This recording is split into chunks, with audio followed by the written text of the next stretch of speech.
Unmute myself. There we go. What's up, everybody? Welcome to the MASHNDRUM Whiskey Room on this Whiskey Wednesday night. Hope everyone's having a good time. Hope you're ready to watch me try a whole shitload of bottles tonight. It's going to be awesome. I've been very lucky the last few weeks to get some great bourbons, get some great whiskeys, including this one right here. Big shout out to Christopher David for grabbing this one for me. Thank you so much, buddy. I really appreciate it. Ooh. Oh, man. Yeah, we're going to get into the Sam Houston 14-year-old, guys, because it's pretty... I'm not going to say anything just yet, but I like it. I've only had a couple pours of this one, so it's gotten a little bit past the shoulder here, so I'm glad it's opened up a little bit. So a couple announcements tonight. There will be a drawing. If you guys super chat $5 or more, you will get a shot at 2 bottles tonight. So one winner will get 2 bottles. I'm giving away a bottle of one of my early times, Bottled and Bond. I know this was recently acquired by Sazerac. It could be going away, and a lot of people can't find this. So hopefully maybe one of you will win this one. But it's a 2-pack, and I'm going to throw in a bottle of Weller Antique. Because as you know, Ohio is the land of Weller. And Weller just, you know, flows around like, you know, it's like Weller grows on trees over here. So, but yes, so that's going to be the 2-pack tonight, guys. If you want to get in on that, Trev Wilson will be writing your name down and keeping track as always. Thank you to all the mods in the chat. So let's see here. We are... Will Henderson, is it worth 130? We'll get into that. We're going to taste a bunch. I'm going to go through the bottles here that we got, that I have tonight real quick. I'm not going to go through the entire chat tonight, guys, because there's a lot of you in here. I don't want to miss anybody, but there's a lot of, you know, there's a lot of bottles to get to tonight. And I definitely want to make sure I give enough time. I might try to squeeze in a blind tasting as well. So should be a fun night, man. All right, so this is what we got going tonight, guys. And a couple of drams I left off the list that you saw below in the description also as a surprise. So we have the Sam Houston 14. We have the Bardstown Bourbon Company Copper and Kings Sherry Cask Finish. This is straight bourbon whiskey finished in Spanish Oloroso sherry casks. This is 12-year-old MGP finished in Spanish Oloroso sherry. So that should be pretty epic. Then we have Michter's 10-year rye, which I have not cracked open yet. So obviously before the review, I want to get a little air in the bottle. We'll see how that tastes. This is actually one I haven't really had. I mean, I've had it at the distillery, but I've never owned a bottle. So this is my first one that I got. We're going to be trying, these are, I don't know if he's in the chat. Sunday Evening Scotch.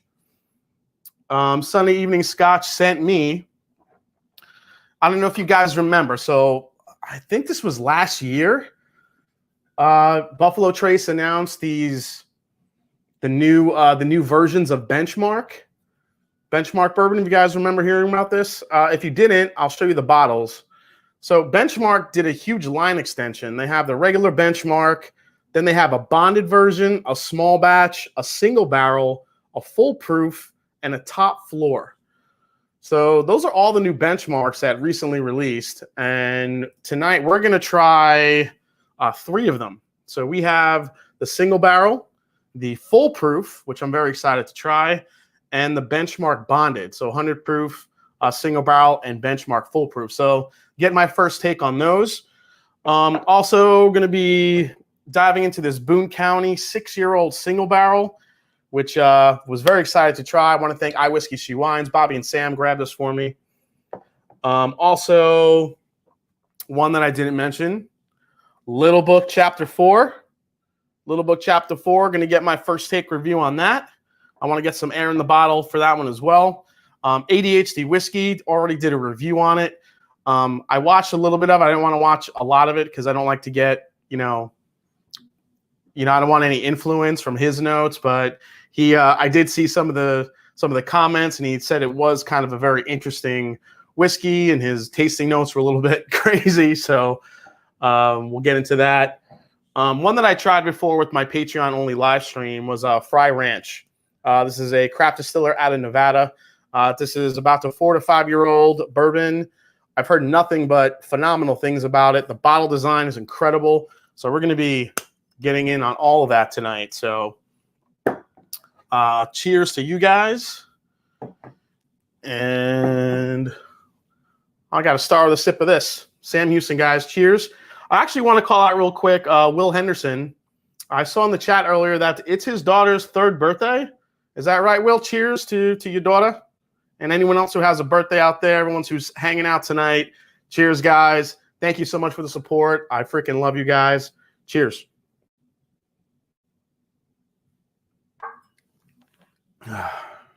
All right. Oh, we already got some super chats that I missed.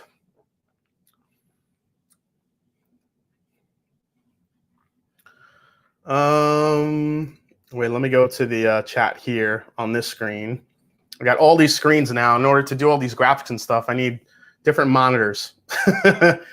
So here we go. Where was the first one? I think, let's see. Joseph Brazo says, which means he's going to try again. Mr. Whiskey Shits, $9.99. Awesome, man. Thanks for the super chat. John Gresham says, I finally found Early Times in town. Grabbed 2 bottles. It has been a hot minute since I've seen Weller Antique. Okay, so he wants the Antique. Andrew Buchanan, gotta at least throw my name in the hat for some OWA. Never own a bottle of it. Nice. Brett Colombo, come on. Early Times bottled in bond. Excited to hear your thoughts on the Sam Houston. My bottle's arriving on Friday. Awesome.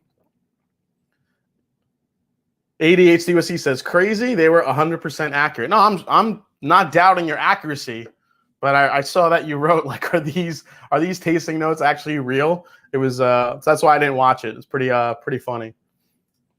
Oh yeah, Sunny Evening Scotch is in. He says, the Mash and Drum, enjoy. I'll be curious to hear your thoughts. They're so damn cheap. $18 to $21 a bottle, depending on which one. Following some of those better bottles, I wonder how they would hold up. We'll probably start off with those after I dive into the Sam Houston. We'll probably get into those a little bit. All right, Mash and Drizzy. I didn't even get a notification. Video has been killing it lately. Thank you so much, Nick. Yeah, I appreciate all the support that I got again for the for my rant on my overrated and overpriced bourbons, and then today's video. My first, if none of you guys have watched it yet, I started a new series called Mash and Drum Non-Chill Filtered, where I just kind of go on a little bit of a rant, because if you guys haven't heard yet, the Colonel E.H. Taylor Single Barrel Bourbon has been named World Bourbon of the Year at the World's Best Bourbon at the International Whiskey Awards. So you know what that means. And you know, at first I was going to leave it alone, but then I read the Forbes article, and the moron who wrote it said that Colonel E.H. Taylor Single Barrel is still a bargain at $235. And once I read that, I fucking lost my mind. That was it. So I'm like, I'm doing this video. I'm going to go off on this this article. I'm going to go off on this bottle. I love Colonel E.H. Taylor Single Barrel. It's a delicious bourbon for $60 to $80. I wouldn't pay over $100 for it. They're very, you know what, for a single barrel, they're probably the more consistent single barrels that I've had. But I've already seen them on the on secondary for $200 or more, $250. I think I saw one at the highest. Come on, I had enough. It was pissing me off, so that's why I did the video. That's why I started the series. That's not going to be a weekly series. Just if something comes across the news wire or something happens in the whiskey world that pisses me off, that's the video I'll put out about it. So you guys seem to like non-chill filter Jason, so I figured I'd put it out there. All right, what do we got going on in the chat here?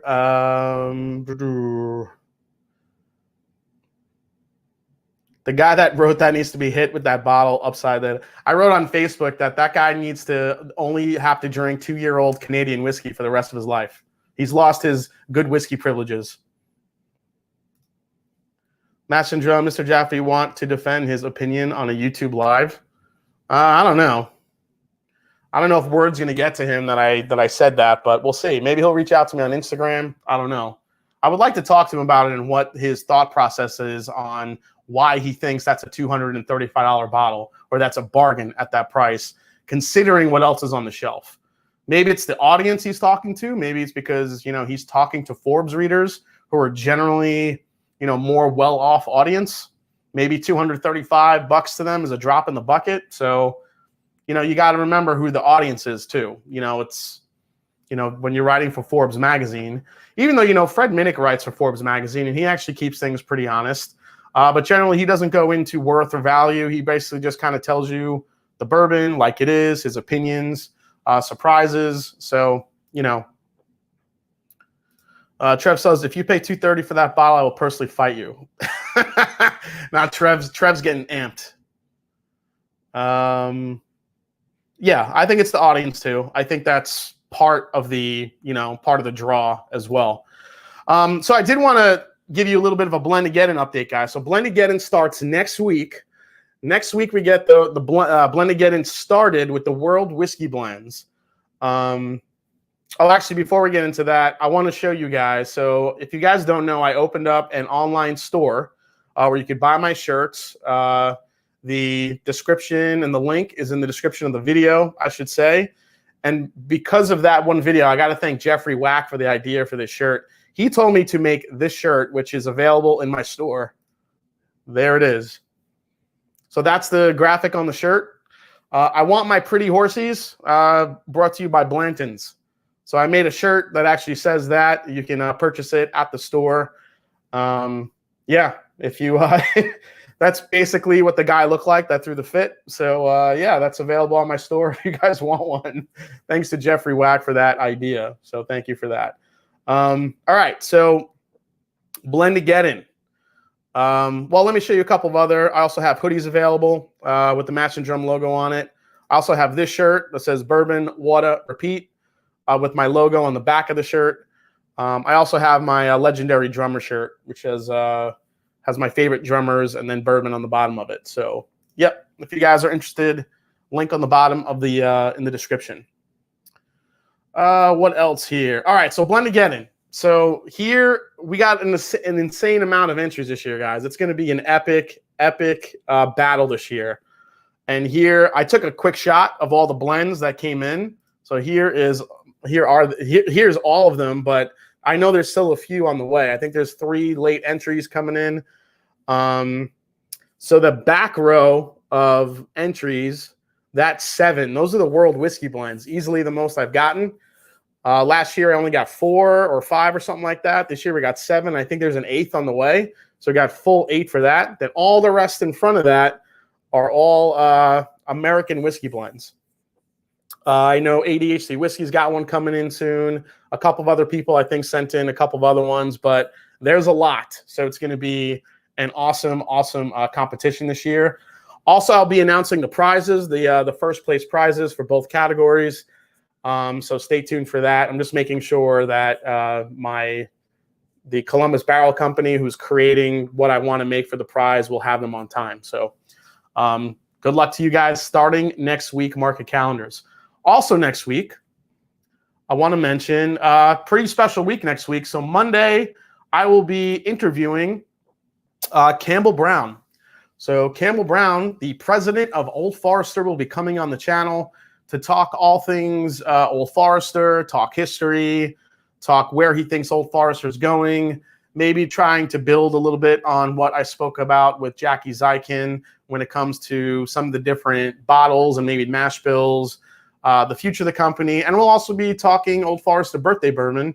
We're going to be tasting through the new one that I reviewed. If you guys haven't seen that review, I just posted that as well. So yeah, time is TBD, but it is Monday. It's either going to be 3 or 4 o'clock on Monday. So I know it's kind of during the day, a work day, but so is Jackie Zykin, and we had a nice crowd for that. So yeah, big week next week, guys. It's going to be cool. What did you pay for Little Book Chapter 4? I paid $150-ish, about something like that. All right, let me catch up with the comments, guys. Let's go Weller Antique. Also picked up a little book, chapter 4 today. Awesome. On the shirt, do you mean Buddy Rich? Yes, Buddy Rich. That's who's on the shirt. What's up, Whiskey Crusaders in the house? What is up, man? All right.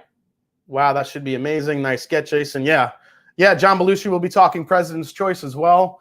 Since I did get a bottle of that one, so we'll be talking President's Choice, a bunch of stuff. To have the president of Old Forester on the channel is, I'm kind of actually nervous about that one, more nervous than I was for Jackie. Because, Jackie seems to be so, down to earth. I've seen Campbell Brown in a couple of interviews, so it'll be interesting to talk to him and find out, what's going on with Old Forester, probably the state of the whiskey industry now, where he sees it going. It'd be really interesting to get his insights. So, really psyched for that. Lisa Grimm, thank you so much. Love the picture. All right, so with that, let's get into the Sam Houston first, guys. Then we're going to get into a couple bits of news, but Sam Houston first. Let's get into this bourbon. So if you guys haven't seen this bottle up close, here's a nice shot of the bottles here. You guys can check it out. Sam Houston 14 year. So Sam Houston is a label that's, now I don't know if you guys have heard of Western Spirits. They're a beverage company. They're one of those like niche players in the American whiskey market you don't normally know a lot about, but they source expressions for Calumet Farm, Bird Dog, and Lexington Bourbon labels. According to those behind it, this is a 14-year-old whiskey that's crafted and curated for Western Spirits by Steve Nally and John Hargrove over at Bardstown Bourbon Company. So they help create these whiskeys and blend them together to create what we have tonight. So.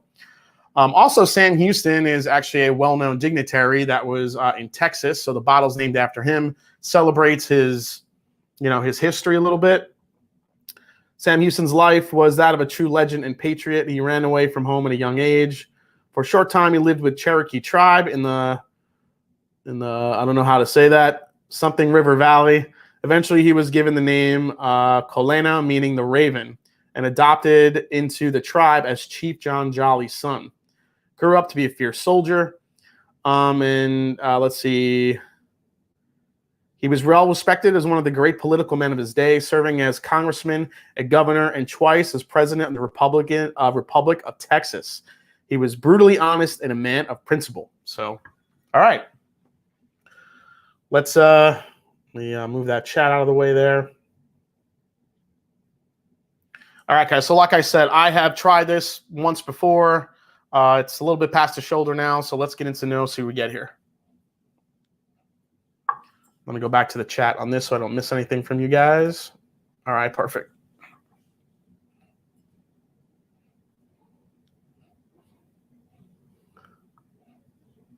Oh my God.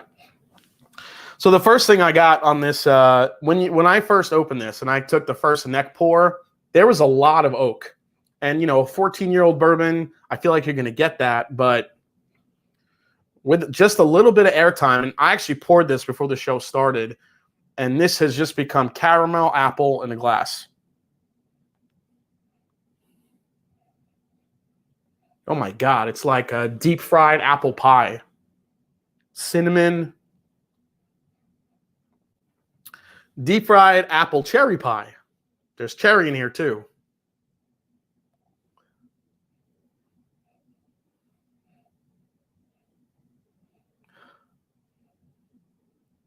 Gosh, this is just, the nose on this is incredible. I'm actually picking up a little bit of like a toasted like banana bread type flavor in here too. Clove, definitely some cinnamon. My goodness. The nose on this is you would think that there is some good oak spice in here, but this is more sweet on the nose than oak. So let's go for a sip. Here we go, guys.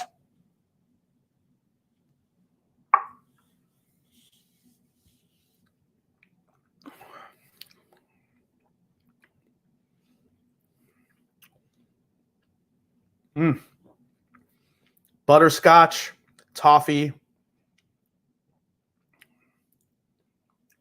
chocolate. Still the cherry and the apple are coming through too. Really nice oak spice on the back end. So what's nice is, the availability for these are Texas, Tennessee, Kentucky, Illinois, New York, Colorado, Maryland, Washington, D.C., and Virginia. Each state, I believe, gets a different release from what I remember. Compared to some other, has actually detailed information related. Yeah, so there's detailed related information that's related to each state's release. And it's on the website if you want to check out. So, again, Christopher David got this for me. This is out of Maryland. So this is the Maryland 01 Batch 2. It gives you all the statistics on the back of the bottle. Char level 4, American white oak. The mash bill on this is 74, 18, and 8. Which, if you know mash bills, would make you think Barton. So it could be an old Barton release, but, you know, that was curated. I think Barton's 18% rye. I'm pretty sure they are.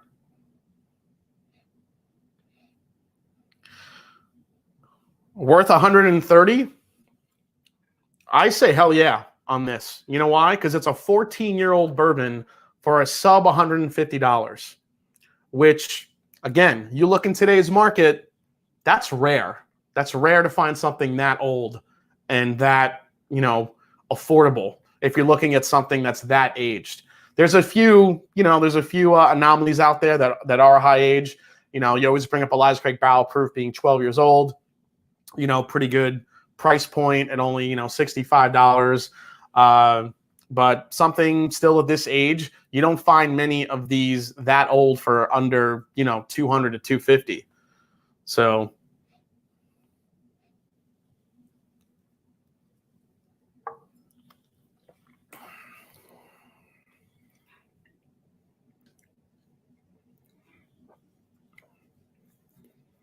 yeah, still apple cherry.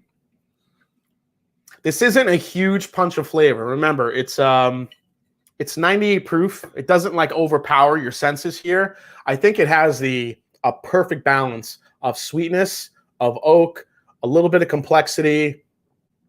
It's non-chill filtered as well, so it really coats the palate really nicely.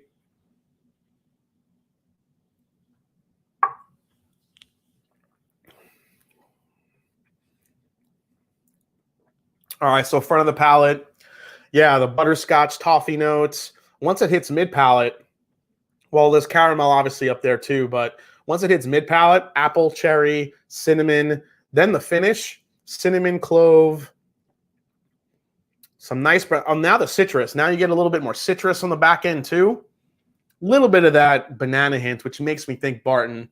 But yeah, this is an absolutely deliciously blended bourbon. I love it. I think it's great. I think for $130 for a 14-year-old bourbon, I mean, shit, that's awesome. Because I tried the 12. I think it was last year's release was the 12-year, and I wasn't crazy about it. But this thing is a beast. This is awesome, awesome stuff. Man, 98 proof. Yeah, I'm loving that stuff, guys. If any of you guys can come across this one, I would definitely grab it. I just picked up a 14 for 118 in Georgia. Can't wait to crack it. Yeah, it's got an amazing balance. First super chat because I never catch it live. Love the channel and can't get either of those giveaways around me. Jason Looper, well, thanks for coming in tonight, buddy. I appreciate that. Hey, Sam's in the house. What's up, Sam? Hello, Sam. Let's see. All right, Sam's in the house. All right, guys. So, yeah, this Sam Houston is just incredible stuff. Yeah, if you guys see it for about 120, 130, this is one of those few bourbons. I think in this market the market today that, you know, not a lot of people like to even pay near 100, even over 100. But for a 14-year-old bourbon at that price point, this quality, I think it's a steal. It's a hitter. Sam Houston for the win.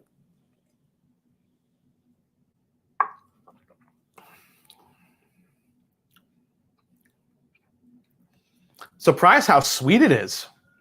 It's really sweet. Balances the oak really nicely. I could go on and on. It seems to get sweeter with some airtime. I think if you guys get it, don't judge it on the neck pour. It is an oak bomb when you first open it. It's very oaky. Takes a little bit while to cut through all that. And then once you get about here in the bottle, maybe a little bit lower, it gets really sweet, really nice. So Mike M says, I was actually on time for the show for the first time. Coincidence that the wife is out of town? Mike M. Well played, sir. All right, Sam Houston. This one tonight, highly recommend. All right, so next one we're going to open up, guys. We're going to try the benchmarks real quick, and then we'll dive into some of the other bottles here. But before we do that, let's see. Anthony Orlando says, rather have a Balvenie 14-year. Oh, that's actually – is that the sherry cask? Was it? No, the sherry's a 15-year, isn't it? What's the 14? Is the 14 the rum cask? I can't remember. Sam 14 of Bardstown Discovery. Oh, wait. Missed it. Sam 14 of Bardstown Discovery 3. So I haven't had the Bardstown Discovery 3 yet. It did come into Ohio, so I do have to pick one of those up. But that's 130. I haven't seen the side label for that yet. I don't know how old the juice is in that. I'm going to have to see what that blend is. But yeah, that actually could be a good head-to-head because both are curated by a Bardstown Bourbon Company, obviously. So that'd be kind of a cool head-to-head to do. I have to grab it. Yeah, the 14-year is the Caribbean cask.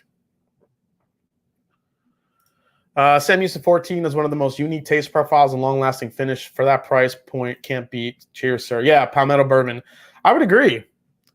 It's I said like before the finish isn't too long, but it may not be like long, like you feel it like in your chest, but it's lingering. It's lingering on and on. The cinnamon, the spice, the oak is just hanging on a little bit here.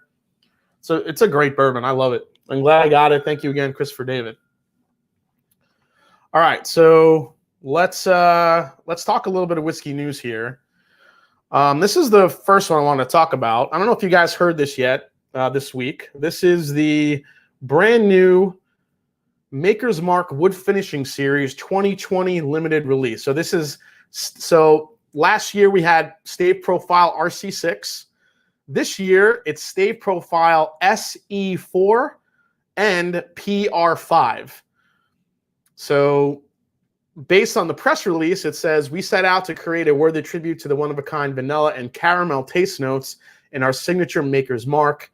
These notes are the result of seasoning our wood outside for a full year, which, while more time-consuming, unlocks the naturally occurring notes in our classic bourbon through deeper wood degradation.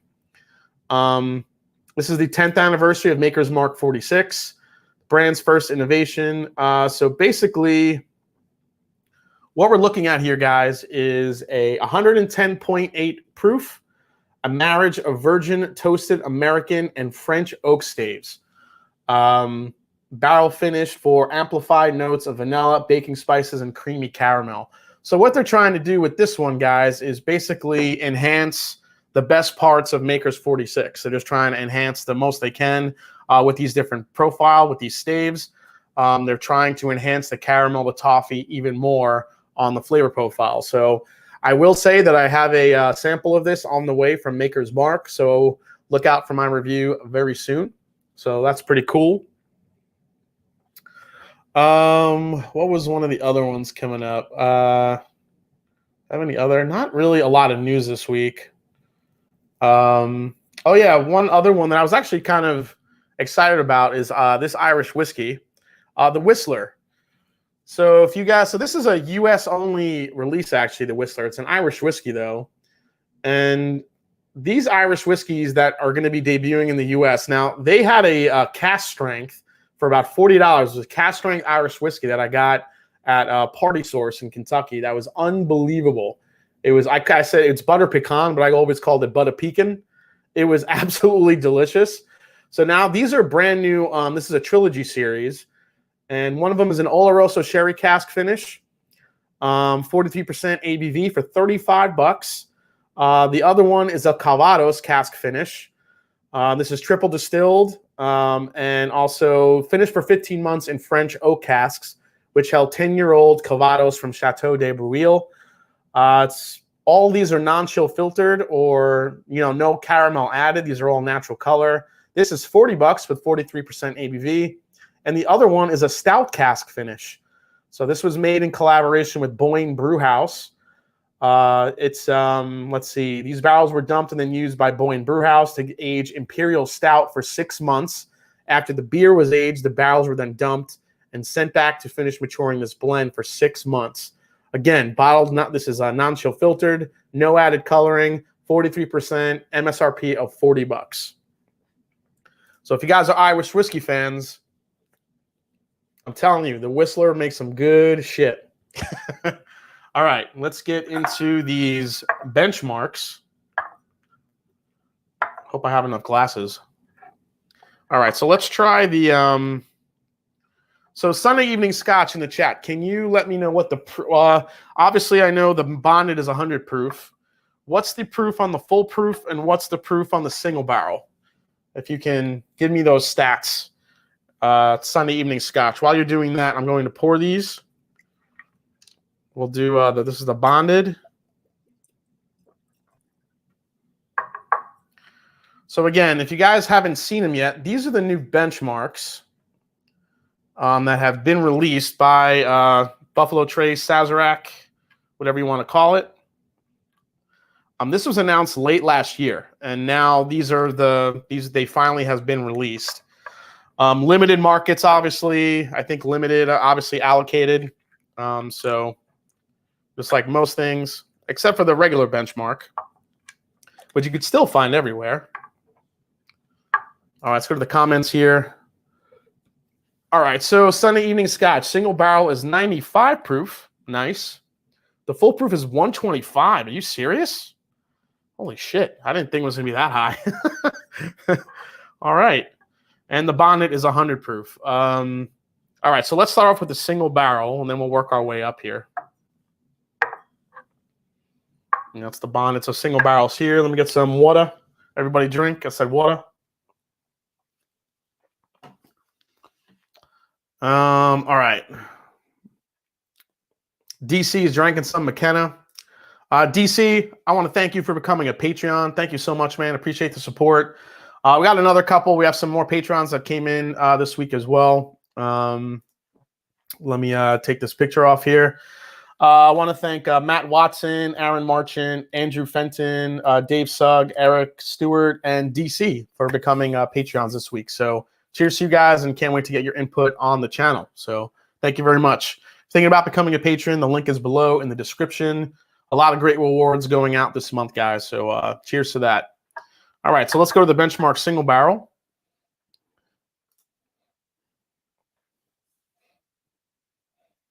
Kevin Henderson. Yeah, I agree with you, man.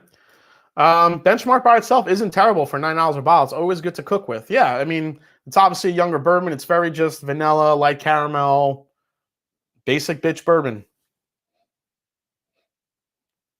So the single barrel here reminds me a little bit of Benchmark. Definitely like caramel, like vanillas here.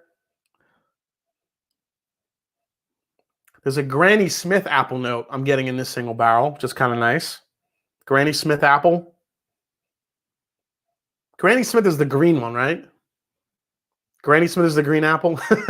Doesn't make it. Yeah, Granny Smith is the green apple. Okay, yeah. That's the one it's reminding me of. A little bit of cinnamon too. All right, let's go for a sip. Let's try this one.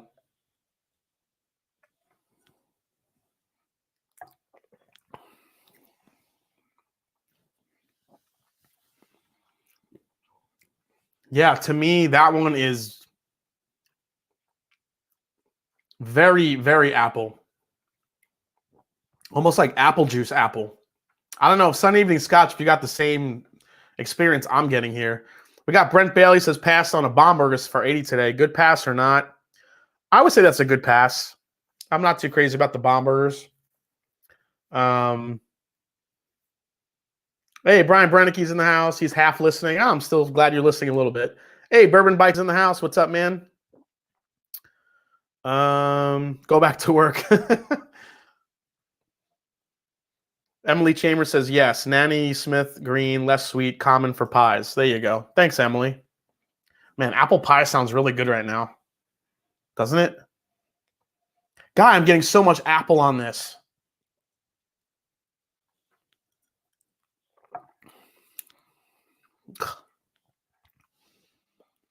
Apple vanilla candy. Let me... don't fall.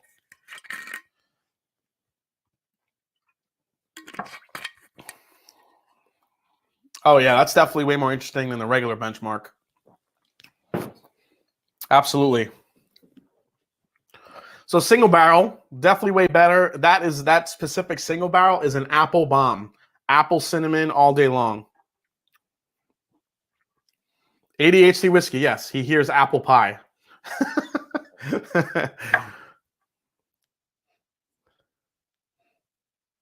All right, so this is the bonded now. So let's go to the bonded version. This is 100 proof, obviously.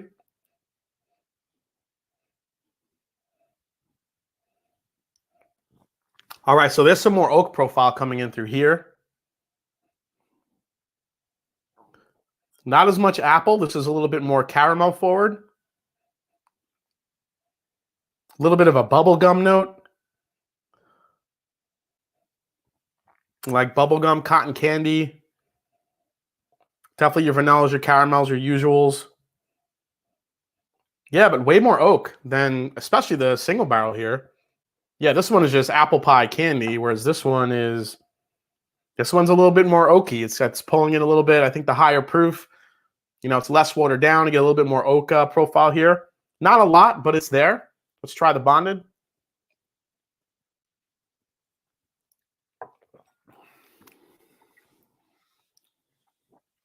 All right.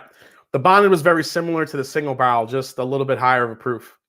I'm still getting a ton of apple, maybe a little bit more cherry on that one as well, too.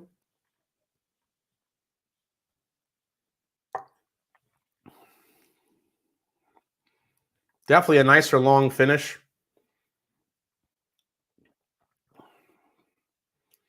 Yeah, this is basically the single barrel with just a better finish on it, which I like.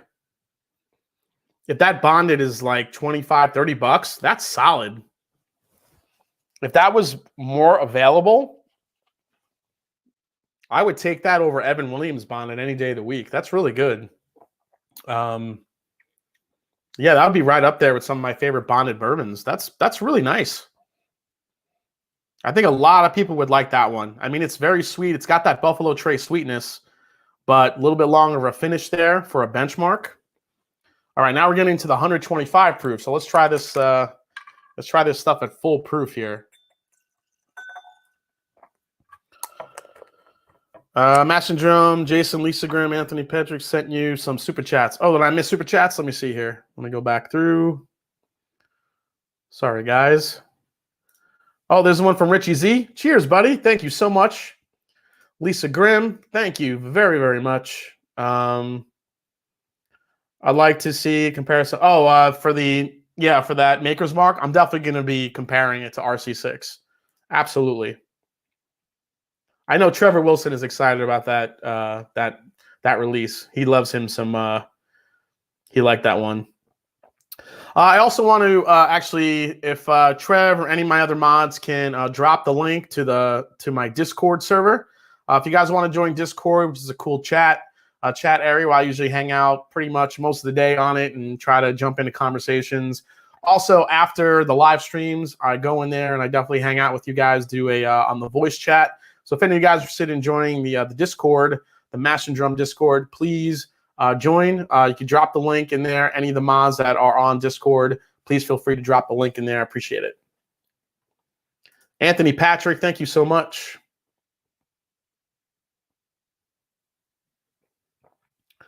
Brent Bailey says, oh, I already saw that one. Okay. All right. I think I went through. I think I'm caught up now. Good show tonight. Thank you so much, Ron. Appreciate it.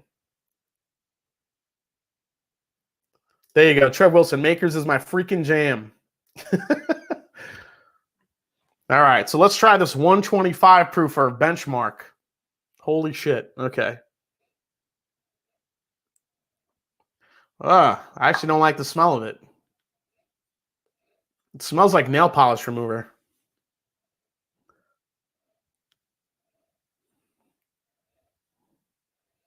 This one is a little bit more on the like toasted almond side, a little bit of a nuttier profile. Definitely cinnamon. Let me spin the glass here, see if I can get some more air into it here. Okay.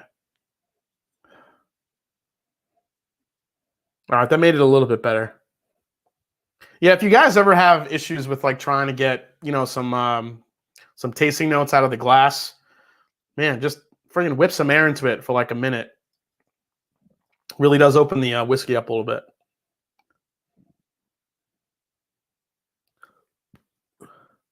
Yeah, this is I'm not liking the nose on this one as much. It's very alcohol forward to me. A little bit of a nuttiness. Definitely some dry oak here. Cinnamon spice. Oh, wait. Okay, now it's starting to open up here. I think we're getting a little bit now of the, again, more of that apple note, cherry.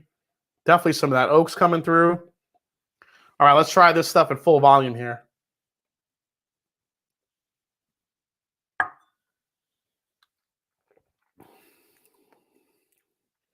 Oh, the palate.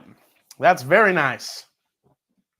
The nose was letting me down a little bit, but the palate, that's good. Ooh.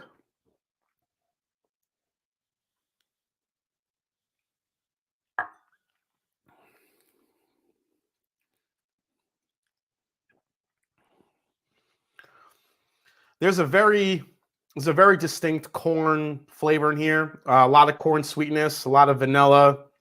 You can tell it's a younger, higher proof bourbon. The finish on here is very long. Definitely hits you in the face with some cinnamon, baking spices on the very back end, but it's very sweet up front, very strong. It definitely drinks hot for 125 proof, probably because it is a little bit younger. But yeah, that's an absolute flavor bomb. I mean, that is a lot of stuff going on in there. If you like high proof, I feel like you would like this, but I feel like the bonded is a little bit more refined in flavor. I think, you know, in my opinion, I would probably spend the money on the bonded over the full. I mean, the full proof, yeah, it'd be cool to have just because it's full proof benchmark. But I think the bonded actually gives you the most rounded experience. You don't hear me say that often because you guys know I like full proof and high proof bourbon.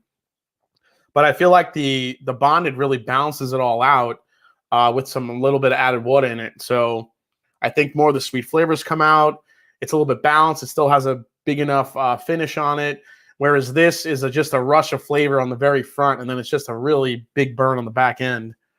I hope that makes sense to you guys. I try to break these down. Oh, what does that smell?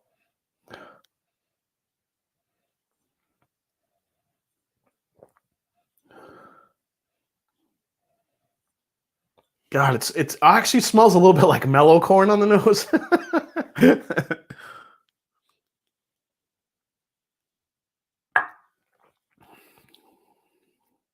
It's toned down a little bit. But yeah, I love that apple like cherry pie that I'm getting on the bonded. It's a little bit here, but it's being masked a little bit by the proof. But yeah, I mean, I think at the price, I mean, if these are all between 25 and 30, 25 and 35 bucks, these are a steal if you find them. Again, I'm not sure, there's not a lot of information on where these are right now. Obviously, they were in Indiana. That's where I think I saw them pop up first. But yeah, if you guys are fans of Benchmark, I really think the bonded, I think the full proof's really good. The single barrel is actually really nice too, but not enough going on for me to probably spend the money on that. If you have kind of a, I mean, if you don't give a shit, then buy all of them because they're probably all a little bit different. But I think the bonded and the full proof is probably your best bets. Now, there are others in there, like the Top Floor and a couple of others. So it really depends. But thank you so much to Matt to Mr. Sunday Evening Scotch for sending these along for me to try tonight. They were a nice little surprise when he sent in his blend for Blendageddon. So cheers to you and thanks. I'm actually going to blend these. Do my own little Blendageddon right now. All right, let's move these to the back. And now we're going to get into some hitters here. We're going to get into some really nice bottles. Let me see if I'm catching up here. Hey, Malton in Montreal. Good evening, Jason. What is up, buddy? Hope you are feeling better. Patrick Fulmer says these special benchmark products may be a budget nugget. Cheers. Yeah, I think they are kind of a budget nugget. They are budget. Hey, Thrasher's in the house. What's up, man? I got his blends. His blends are ready to go. Whiskey Brazil's in the house. Nice to see you as always, buddy. Let's see here. Just trying to catch up, guys. Mike Baker, how is the pork butt? May want to add some water to the apple cider vinegar or go apple juice. Just saying. Actually, my pork butt came out awesome. So I smoked a pork butt for the first time on my new smoker. I got a Gorilla Grill smoker. I had that thing going from, let's see, I started it about 1 o'clock and it smoked all the way till about 8 p.m. It was a smaller pork butt because it's just me. I was just eating it myself. So I didn't get a big one that had to, cook for a longer amount of time.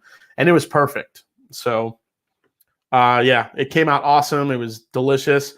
That was such a great day. I was drinking whiskey, smoking a cigar, and just smoking meat all day. That was my Saturday last week. Come on. Come on. That's some real man shit right there. That's what you do all day. Let's see. Jeffrey Noller says, sipping on some EC B520 Magical. Oh, that's actually, thanks for bringing that up. I gotta, Justin Hope. Oh, what's up, man? Justin Hope. Good evening, everyone. Cheers to all. Thank you so much. That reminds me. Is that one over there? Oh, it does say it. Check this out, guys. This was brought to my attention by my store in New York when I visited there, and I have one of these. So I can't wait I got to show you this, guys. Hold on.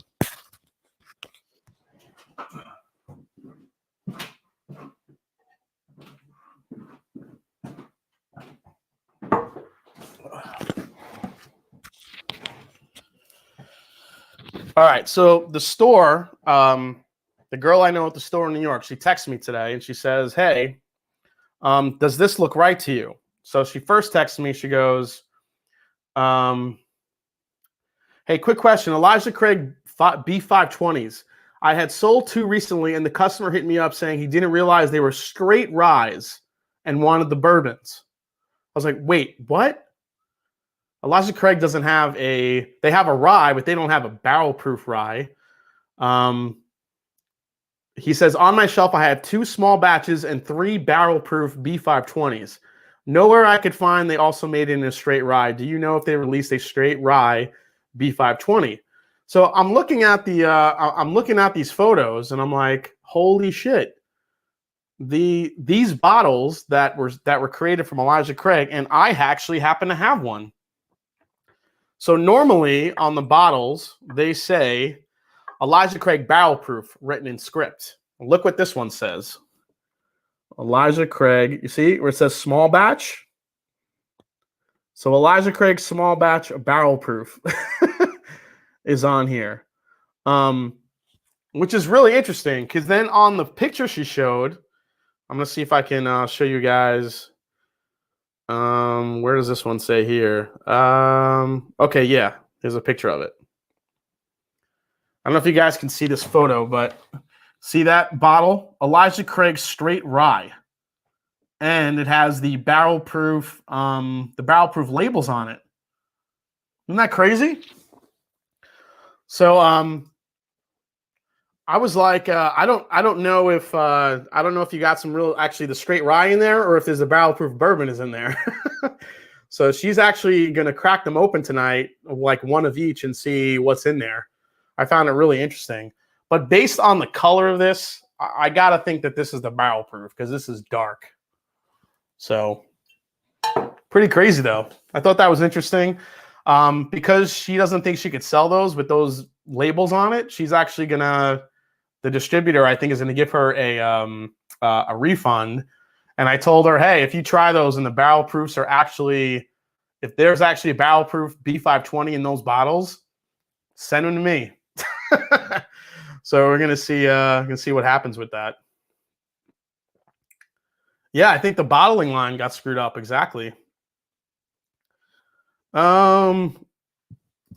Danny's Candies says, "Hey Jason, first live stream and watching your videos. Love what you're doing." Thank you so much, Danny. Thanks for coming in.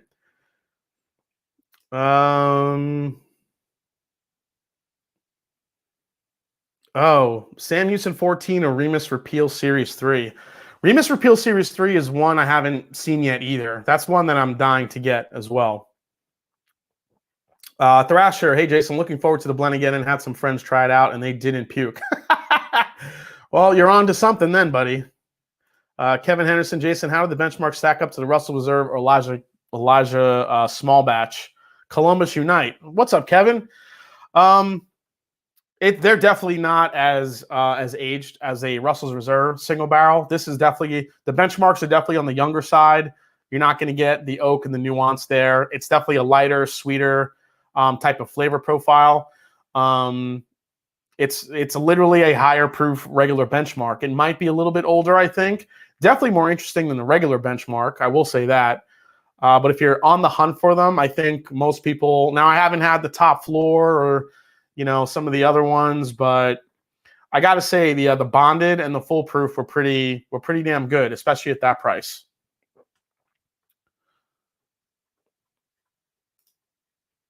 What do we got here?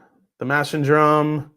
Hell, they may end up being rare misprint bottles. Yeah, somebody will have it on the somebody will have it actually on secondary soon as you know, special bottling, $345. Get yours today. That's going to be my next non-chill filtered episode. All right, let's try the blend, then we'll move on to a couple of these other bottles here.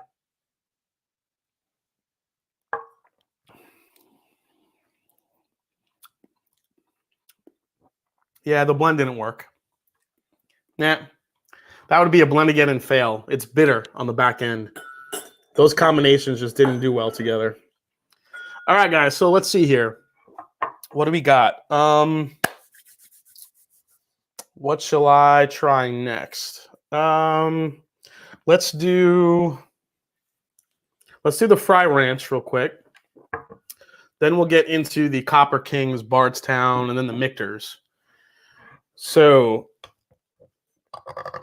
oh my God, America. So Fry Ranch is out of Nevada. It is a farm, and most of the grains and what they grow, they are actually used for cattle. And then 10% of what they grow is used to make their whiskey. So they do have a rye, and they do have this bourbon. I want to thank Brett Simmons, if he's watching. He sent me this bottle because I can't get it here. Thank you so much, Brett, for sending it along. I did try this on my Patreon-only live stream, but figured it'd be cool to try this with you guys tonight. I have heard nothing but good things about Fry Ranch, or Fry Ranch. I think it's Fry Ranch. And I do want to say the cork on this thing, you guys can see that up close. This is actually a really cool logo, and it's actually copper. It's a really very, very heavy cork. It's got a lot of weight to it. Like if you threw this at your wall as hard as you can, it might go through the wall. Like it's that heavy.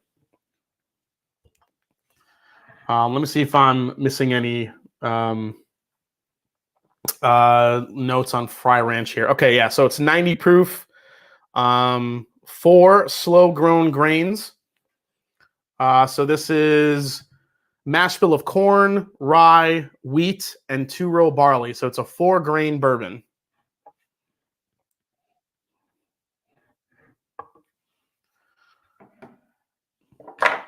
Whoa, I dropped something. Let's see. Are you done with what's on the shelf Wednesday at the MASHNDRUM? No, I'm not done with it. I've just been, there's been so many bottles coming out that, you know, I'm trying to squeeze them all in rather than get the What's on the Shelf Wednesdays. But it's not over. I definitely have a What's on the Shelf Wednesday next week coming. So stay tuned for that. That one I'm going to be, I think it's the, which one was it? Oh, yeah, it's the David Nicholson Reserve. So the David Nicholson Reserve is the next What's on the Shelf Wednesday episode. So stay tuned for that, guys. Really interesting bourbon. Actually surprised me a little bit. None of these whiskey tubers have reviewed William Heaven Hill 13 bottle of Banya. Can anyone tell chat I'm a lemming and need to be told whether or not I like something? So John, I will say, Cletus Sutman came in, $5 super chat. He says, Jason, with this lineup tonight, do you have to work tomorrow and during the content tonight as usual and your new Unchill Filtered episode? Thanks, man. I do have to work, but you know, hey, I'm a professional. I'm a professional drinker. I can handle all this. I hope. So the William Heaven Hill is normally, you know, I never see it in stores. I only ever really see it at distilleries, at the distillery, I should say. I did see it. Let's see. I got the, what was it? The 16 year last year. I got that actually at Party Source. I happened to be there when they released it. But I normally don't see it very often in William Heaven Hills. They're very expensive. They're usually about $250. I can tell you that in whatchamacallit, I know DH Silv, if he's in the chat, I know he got it and he thought it was phenomenal. And he's very critical about bourbons and whiskeys. So DH Silv, if you're in the chat, you want to answer his question, let him know what you thought of the Heaven Hill Bonded, the William Heaven Hill Bonded that came out. You know, definitely let him know. He's very critical over bourbons and whiskeys, and he found that one to be unbelievable. So I don't know if that helps you or not. Let's get into the Fry Ranch.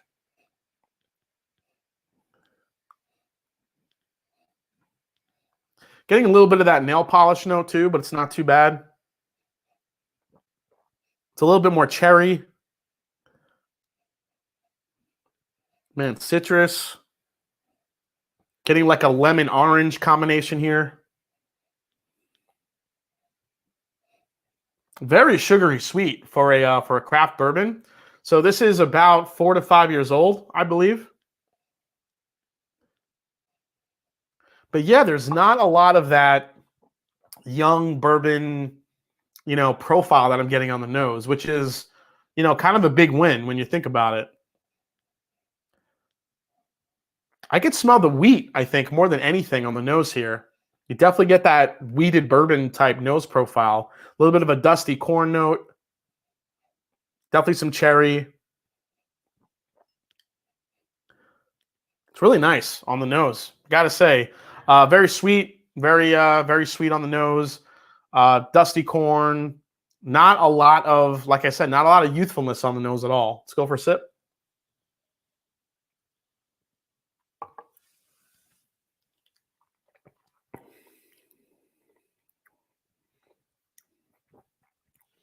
Ooh. That's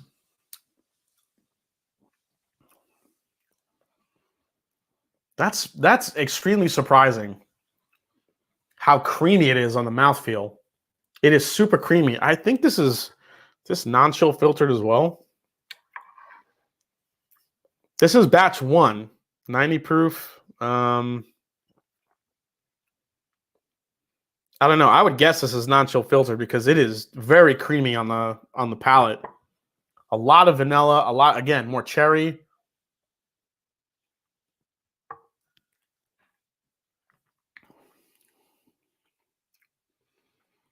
On the palate now, I could taste more of the rye coming through rather than the wheat I was getting on the nose. So it kind of takes you through a nice little journey here. On the palate, I get all these wonderful citrus notes. I get a hint of like white chocolate, like this, like a white chocolate note too.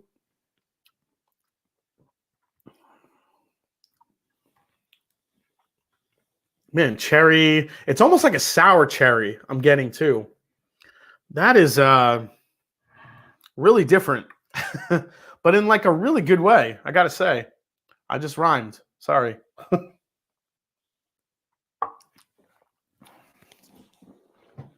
Holy shit.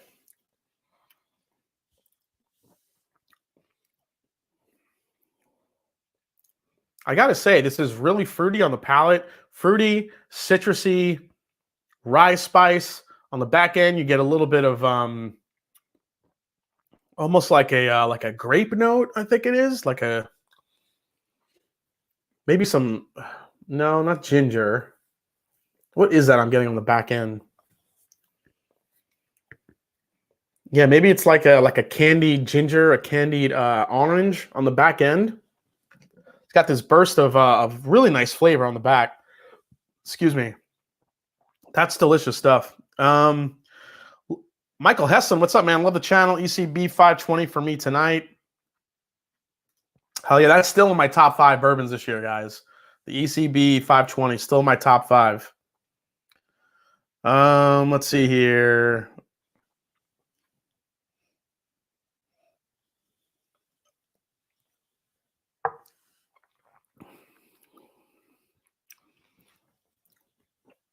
The flavors are very soft, but they're also very like velvety at the same time. They really coat the palate well. Great balance. This does not taste like a 4 or 5-year-old bourbon at all. This has some serious this reminds me of like Peerless, New Riff, Wilderness Trail were doing at like 4 years old, where their stuff actually tasted older than it was just because of the quality of it. That I would not think, if you gave this to me blind, I don't think I would think that that's a 4 to 5-year-old bourbon. I would think that's at least 6, 7 years old. It's very impressive. It's very flavorful, very velvety on the mouthfeel. Man, Fry Ranch out of Nevada. That is that's one of the more impressive craft whiskeys I've had in a long time. You know, craft whiskeys, they are, you know, there's a lot of them that, you know, come in with a lot of youthfulness, and you can definitely taste it. You can kind of see where it's going to go or taste where you think it's going to go. Whereas this is already almost there. A few more years of age on this, and this is going to be unreal. I know they also have a rye whiskey, which I'd like to try too, like to see how their rye tastes. But yeah, if you guys haven't tried Fry Ranch, and you see this, whether at a bar or somebody can send a sample of it, or if you guys want a sample to try, you know, email me. I'd be glad to share this out to get the word out about this one. This is really good. Awesome, awesome stuff. All right. What else we got here? Brett Simmons. Oh, thank you. You were on the chat. Glad you enjoyed the Fry Ranch Rye. It's the Fry Ranch Rye is fantastic. All right, I got to try that. We got over 300 in the chat, guys. Thank you so much for tuning in tonight. All right. Fry Ranch, man. Do it. It's really good. I just say do it because that's whatchamacallit. Starsky and Hutch. the newer one with what's his name? Oh crap, I can't think of the actor's name now. Let's see, Drew Boski, A120 or B520. A120 seems better, but not as good as C919. No, definitely B520. A120 is good. It's probably the best A batch they've come out with in a while, but it still drinks hot. B520 is the perfect balance of sweet oak and Elijah Craig profile to me. Absolutely. Yes, everyone smash the like button if you haven't yet. What's the price on the Fry Ranch? I believe it's about $50. So again, most craft whiskeys are in that price range, but that one's worth just trying it because, you know, I don't say that often a lot about craft whiskeys. Some of them are a little bit higher than they should be, but you know, you got to understand some of the smaller craft distillers are trying to make some money. There's a lot that goes into it, especially when it's their own juice. But that stuff is definitely, it's good. It's really good, guys. Oh, yeah, Ben Stiller and Owen Wilson. Yeah, that was just on the other day. And there's the part where he dresses up in the wig. And he's like, come here, give me a kiss. Do it. That part always friggin' gets me. All right, before we go to the rye, let's go to, what do you guys want to see next? I'll give you a choice of 3 here. We have Bardstown, Copper and Kings, Michter's, and Little Book. Little Book 2. What do you guys want to see next? These are the next 3 options. Obviously, I love cracking these open with you guys because this just gets it ready for a full review. Get some air in the bottle. So Let me know what you guys want to see next. I'll see if I can get hopefully there's a unanimous winner here. ADHD, Bacardi and Cola, do it. Yeah, exactly. That's what he says in the movie. Copper and King, Bardstown, M10, Little Book, Michter's, Copper. Is that 2020 M10? Yes, it is. The 2020 M10 Rye. Copper and Kings, Little Book, Bardstown. All right, so I'll do Bardstown, then I'll do Little Book, and then I'll do Michter's to finish it off. All right? So we'll do that nice. All right, so let's go to the Bardstown. So Bardstown Bourbon Company, amazing distillery out of Bardstown, Kentucky. They do their collaboration series. As you guys know, I was a huge fan of I think I'm the only one that's reviewed it so far, which is the Bardstown Bourbon Company Chateau de la Baude. Do a full review on it. That's 12-year-old MGP bourbon finished in Armagnac casks. So Chateau de la Baude is who they partnered with to do that. This one they partnered with Copper and Kings out of Kentucky as well. And this is a 12-year MGP finished in Spanish Oloroso sherry casks. This comes in at 100 proof, and it's let me see here. Yeah, 100 proof, and the price tag on this one was about $130. So, America. Again, another hard cork that'll put a hole in your wall. All right, let's get a pour. If DH Silv is in the chat, I want to thank him for helping me get this bottle.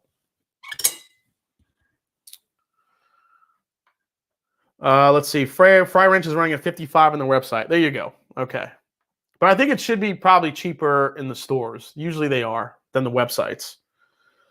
The Master Drum, where can I find the Chateau? I don't know, man. I tried to get a second bottle, and they were gone. I was lucky to get that bottle. So I was trying desperately to get a couple backups for that, and I haven't seen them since, unfortunately. Can you compare Chateau La Baude to Copper and Kings? I love the La Baude. Okay. Yeah, I can do that real quick. I'm pissed, Jason. You sold me on the Chateau de la Baude, but can't find it anywhere. Damn it, man. Yeah, sorry, Mike. Stevie Ray, somebody will just discover your channel. Respect, enjoying some Russell Single Barrel tonight. Hell yeah, man. That's my number one go-to, Stevie Ray. Thanks for joining in tonight, guys. All right, let's go to this one here. See if there's any information I missed on this one. I don't think so.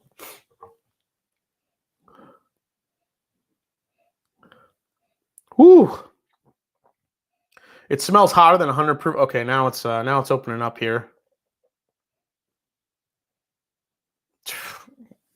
Dates, honey coated dates on the nose. Now, I feel like this is going to be very sherry heavy already. So you guys, I think if you have to really enjoy sherry flavor, if you like sherried scotches, this might be right up your alley. But it's always interesting to see how the finish balances with the actual bourbon flavors, which I think Bardstown Bourbon Company does a great job at balancing out. This is honey-coated dates, raisins. Again, baked apples. I'm getting so much, friggin' apple tonight. What the hell's going on with the apple? Not that it's a bad thing. This is like white, like apples and pears and raisins and dates. Some like mix of like dark fruits and light fruits. Cinnamon. Definitely clove, a lot of clove. Man, the nose on this smells rich. Very, very rich on the nose. Let's go for a sip. I'm excited to try this one, guys. Cheers. Thanks for hanging out tonight.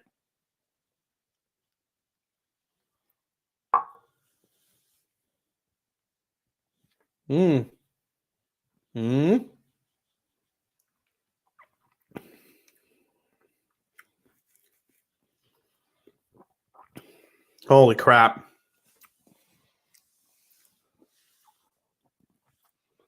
That is a sherry bomb. Sherry bomb.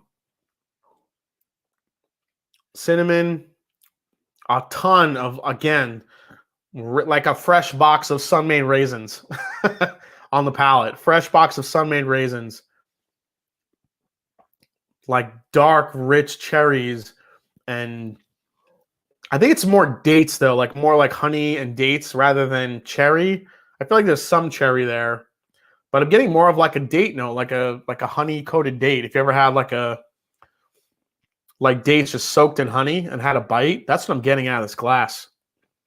There is a lot of cinnamon, though, too. It's extremely fruit-forward.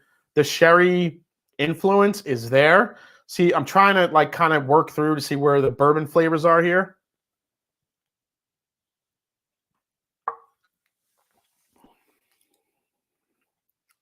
All right, so second sip, I kind of got it. This goes from dark dates, raisins, cherries, baking spices, and then it starts leaning in towards, you get the MGP on the finish. You get the high rye mash bill. You get the citrus, the candied orange, the ginger, all on the back end of this. It is. It's a nice balance. It's not overly sherried, but you have to like sherry to enjoy this bourbon. If you've ever had a really good sherry finished scotch, an older sherry finished scotch, like one that was like 12 to 15 to maybe 18 years old, where it really pulls in those sherry flavors, then you would absolutely love this. If you're just kind of a regular bourbon drinker, you don't like haven't had that much experience with sherry, not sure if you would enjoy this one. Let me grab the Chateau de la Baude real quick. I know you want to do a thing here. I saw Bardstown Chateau in New York City for $300. $300? Holy shit. That's crazy. I didn't think they were going that high. Let me grab the Chateau.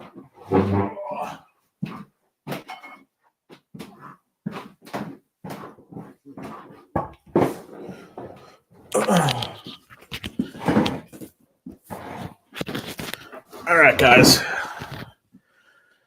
Swanee S says, what rye do you recommend for a rookie like me? Okay, well, I think you should get a Kentucky rye. It's not super harsh. You get introduced to a nice rye. I would probably go Knob Creek rye, Old Forester. Well, Old Forester is a little bit of an outlier with that mash bill. It is a good rye. Yeah, just do Knob Creek rye. It's a solid rye. You get it for like $30, $35. If you have a little bit of a bigger wallet, I would tell you to go right to Pikesville. If you find Pikesville rye from Heaven Hill, that stuff's delicious. But there are a lot of good affordable ryes. I would say Old Forester or Knob Creek rye is a good rye to start with. Also, Wild Turkey 101 rye, great rye to start with as well. More on the citrus side. If you could find a Willet 4-year, that tends to be a really good rye too to start with. So there's a lot of ryes out there to start with now. All right, let's try against the Chateau La Baude.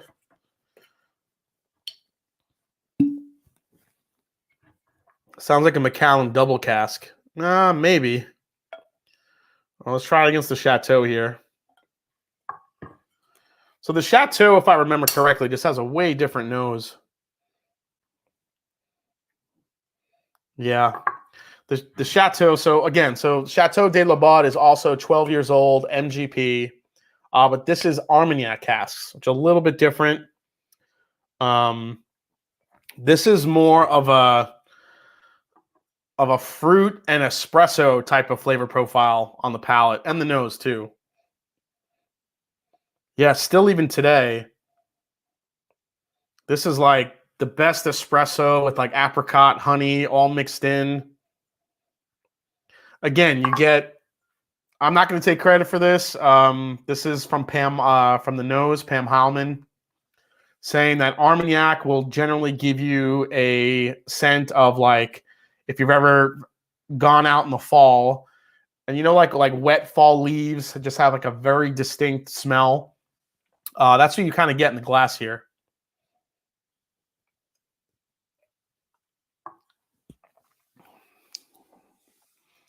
Oh, it's so freaking good.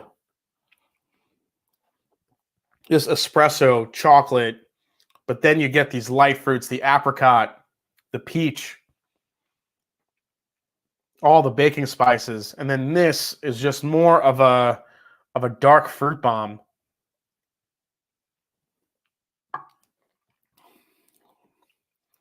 This is more raisin, more date, more cherry.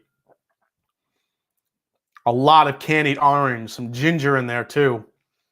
That's the best way I can kind of break these up for you guys. Unfortunately, this one isn't, this one's really hard to find. Like I said, I tried to get a second bottle. I could not find one. These are just still popping up. So if you are a sherry fan, you will absolutely love this. But you have to like sherry type flavor profiles. If you don't, or you don't have a lot of experience with them, don't spend the $130 on this. If you do have a lot of experience with sherry cask finishes or sherried scotches and you love that flavor profile, you will absolutely love this. So that's the best way I can kind of guide you guys. If you $130 is a lot to spend. So Bardstown Discovery Series, I think, is more for a typical bourbon drinker. These, I think, is for that person that likes to dabble in both bourbon, scotch, finishes, a little bit, a lot more stuff rather than just than just regular, bourbon. So, but definitely this is me. I definitely have been trying more scotches the last couple of years. I'm loving this, so I'm glad I got it. I definitely love the sherry. Be interested to see how this opens up if more of the bourbon flavors come through as well. But this thing, Chateau de la Baude, that shit is ridiculous. That's still my number 2 bourbon of the year. Number 2. Can you guys guess what my number 1 is so far this year? Oh wait, that's the Chateau de la Baude, right? Yep. Yeah, that's the sherry. I'm gonna keep these aside because I'm gonna drink those later after we go off the air. All right, what I say next? Little Book. It's Little Book time. All right. Thank you so much, guys, for hanging out tonight. Jephthah. Jason Coates nailed it. Yep, Wild Turkey 17. Wild Turkey 17 Bottle and Bond is still my number 1 bourbon of the year. I keep going back to it to see how air has changed it at all. It's still just amazing. But I like that dusty turkey funk that's in that bottle. Not a lot of people like that. I do. So it's like walking into, whenever a bourbon to me can, like, you walk into, if you ever walked into a rick house, whether it be a Scotch distillery, bourbon distillery, whatever it may be, and you can just smell all that age and the barrels and the, just all those different types of sensations in the air. That's what that bourbon brings me back to, and that's why I love it so much. Yes, Eric McDaniel, Jephthah number 1. Yes.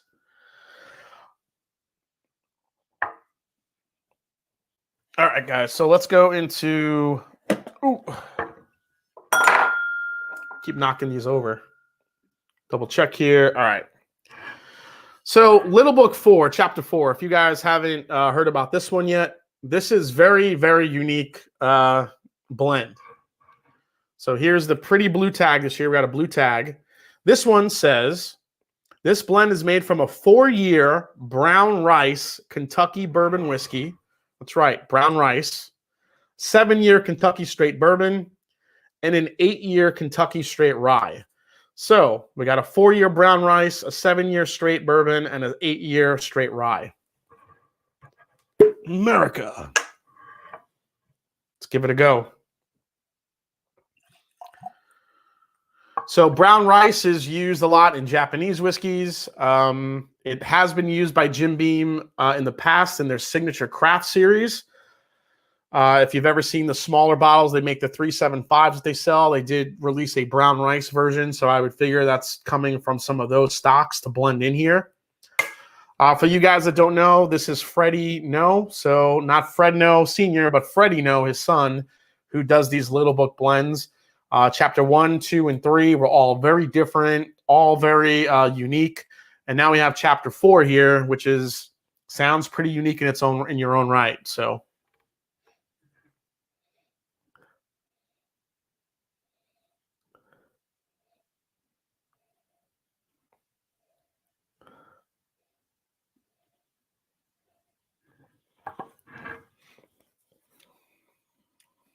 brown rice.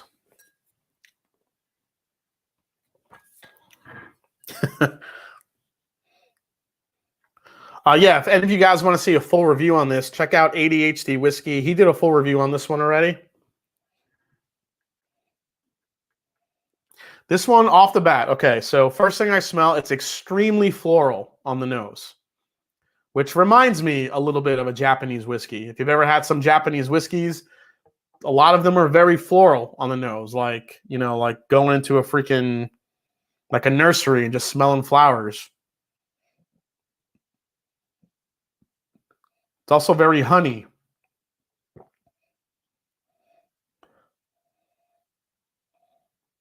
Citrus, caramel. I'm not getting like a huge, you know, difference that I thought I would with the brown rice. I think the floral quality to it is what's really like kind of drawing me towards something different. Still get the Jim Beam peanut is in there for sure.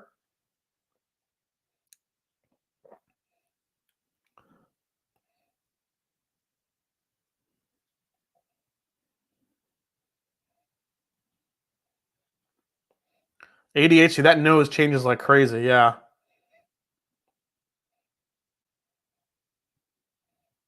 Yeah, I can't get past the floral quality to it. It's extremely floral. We're gonna go back to it after a sip because like ADHD whiskey said, it does change a little bit. And that's a trait with these little books. Every time I went back to little book, which one was the number 2, which was the rye, or it had the 40-year-old corn whiskey in it with the rye. That thing, every time I went back to it, had a completely different flavor profile. Let's go for a sip of the Little Book 4. Here we go.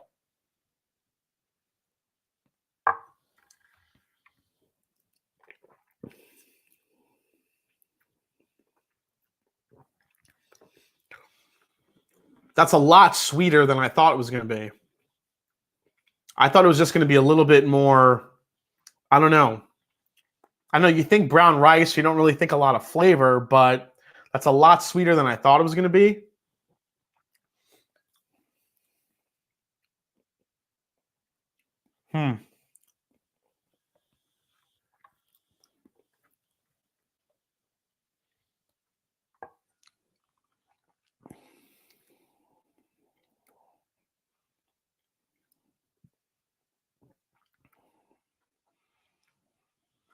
All right, so I'm getting, the finish on this is the finish I think is where I'm getting the brown rice, like maybe influence here. Because that florality that I was getting on the nose is translating to the finish a little bit. But the mid palate is extremely sweet. It's like vanilla candy, vanilla ice cream, a lot of caramels, a lot of sugars. Oh my God, I know what it is. This is gonna sound weird. Have any of you guys ever used rice wine vinegar in anything? If you've ever had rice wine vinegar at like a Chinese food restaurant, it's extremely sweet. They use it to make like the sauce for like dumplings, to dip it in. But yeah, rice wine vinegar is what that reminded me of. It's got the bite, the sweetness, and the like that tanginess to it that I'm getting in this bourbon. That's really, really unique.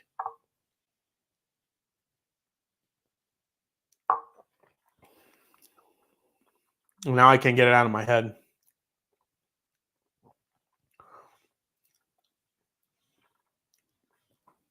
Yeah, the floral quality, the honey quality, the big burst of vanilla in the front.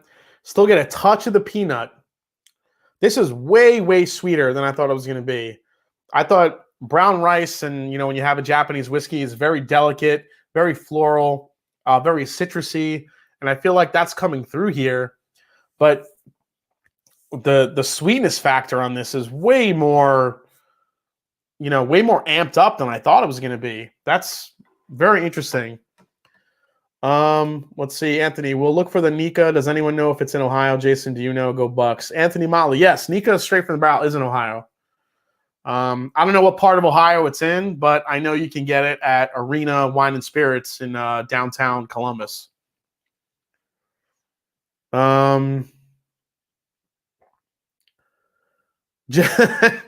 General So's chicken sweet. I don't know if it's that sweet, but it's pretty damn sweet. ADHC whiskey, the Master Drum. Okay, orange chicken, pad thai combo, Chinese food is what I got big time. Yeah.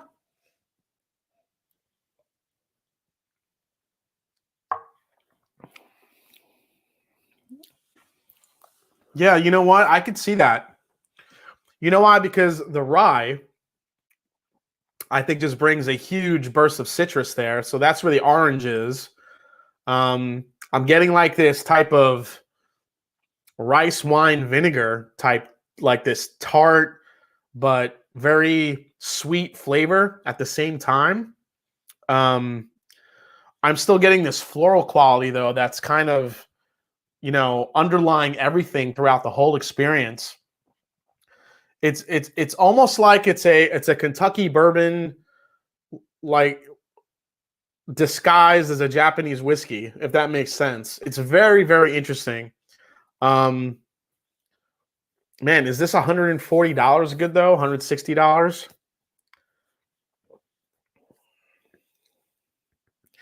I don't think I told you the proof, guys. So this is 122.8 proof. So it's got a good proof point. 6, 7, and 8-year-old whiskey. I would say for me, this would go on a try before you buy category. Because it is, but I feel like all the little books are like that. The only little book I've had, the two, the Little Book 1 and Little Book 3. Those two, I was like, yes, buy immediately. They were that good. Little Book 2 was that rye one with the 40-year-old Canadian whiskey in it. And then you have this one with that brown rice one, which I said were kind of a try before you buy type deal. It's very different. It's super citrusy. It's tangy. It's a little sour. It's floral. It's got a lot going on. It's easily one of the most unique whiskeys, or unique. I don't know if you classify this as a bourbon. This one is also called Chapter 4 Lessons Honored. So that's kind of the name that they gave to this one. Last year was The Road Home. Interesting stuff. Let's see. Can someone translate Jason's tattoo? My tattoo is in Italian. It goes all the way up my shoulder. It says, Viva oggi come se moriato domani, which means live today as if you die tomorrow. That's what my tattoo says. What's the over-under on Jason falling tonight? You guys want to see me fall? All right, here. I'll show you it never gets old. I might as well show it to you guys. Here we go. Where is it? Fall. Here it is.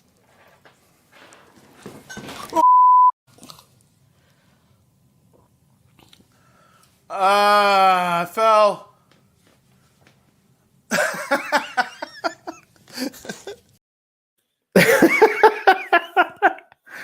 Never gets old. Me falling on my ass after drinking a bunch of Elijah Craig barrel proofs.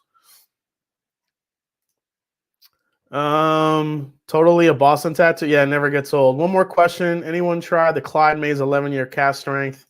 I have a cast strength Clyde Mays. I don't know if it's the 11-year one though. It's okay. Jason has been abducted apparently.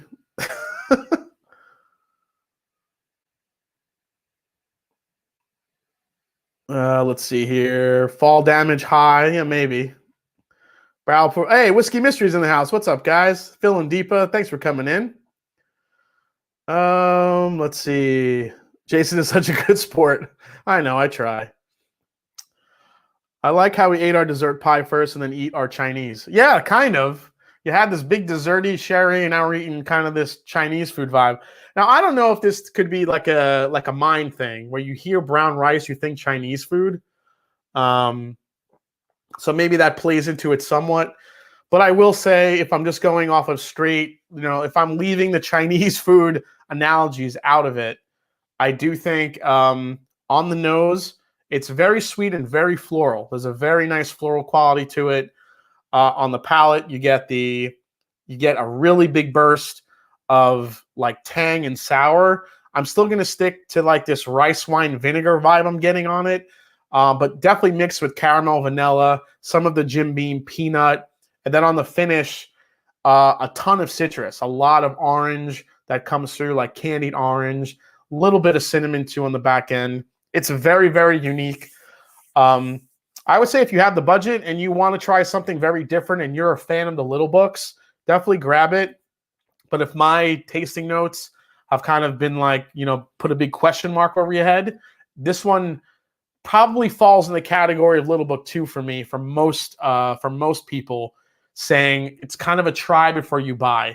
But for me, I do think it's very good. I don't know if it's 160 good, but for a sweet bourbon, something a little bit different and unique, I definitely will always give credit to Freddie No for trying different stuff. I think that's the beauty of the Little Book series, but I just don't think each one is for everyone. Little Book 3 was. Little Book 3 was a freaking hitter. Little Book 1, I still think is my all-time favorite, though. So maybe I'll do a Little Book 1, 2, 3, 4 video, just like all 4 of them in a blind tasting, and see which one truly is my favorite. Ah! Oh my God, nothing spilled. All right. So it looks like, what time is it? 10:30 already. Holy shit. All right, so we're going to try the Michter's Rye. Then we're going to get into the giveaway to see who won the 2 bottles. I was going to do a blind tasting tonight, guys, but I don't know if we're going to have enough time. If you guys are willing to stick around for me to do a blind, I could do that. It depends. If you guys are willing to hang out, let me know. The MASHNDRUM, wow, your channel has 1.73 million views. You are the man. Oh, hey, Wise Guy Whiskey Guy, thank you so much. If you guys haven't checked out Wise Guy Whiskey Guy yet, he has a pretty newish channel. Go check him out. Give him a subscribe. Definitely is trying to put out some content. Check out Wise Guy Whiskey Guy. I'm all for it. Cool. All right, so we got some people. The MASHNDRUM, give a reminder on the giveaway. Okay, thanks. Thanks, Trev. Tonight, any super chat, $5 or over, you guys can win a 2-pack of Weller 107 Antique and the Early Times Bottled and Bond, which was just bought by Sazerac. So who knows when we'll see this again? And I know a lot of people can't get this. I also know a lot of people can't get this either. But here in Ohio, Weller grows like grass. So got plenty of this stuff, guys. So we'd love to give both these bottles away as a 2-pack for one lucky winner. So good luck to all of you.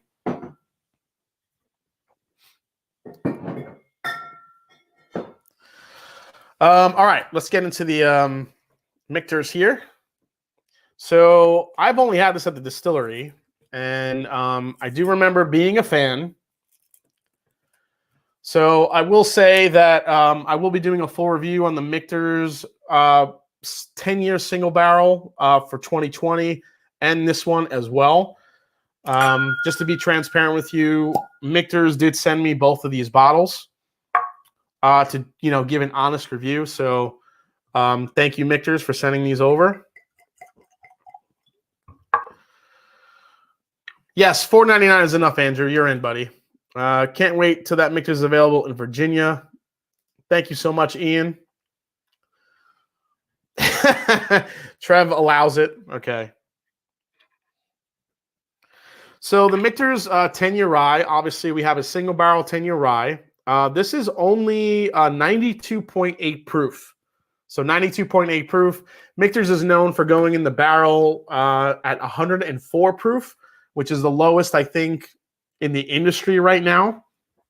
So the most of their stuff tends to be lower proof. Even the barrel proof stuff, when you see it, generally isn't too far over 100 proof. So it all depends. So now we're switching to rye. Let me get some water here. Breadstick says, I'm in, love the channel, but hate how you say barrel, do it anyway. What What do I say? Barrel? Do I say barrel wrong? Barrel. Barrel. Oh, because I don't enunciate the R's. Is that the problem? Barrel.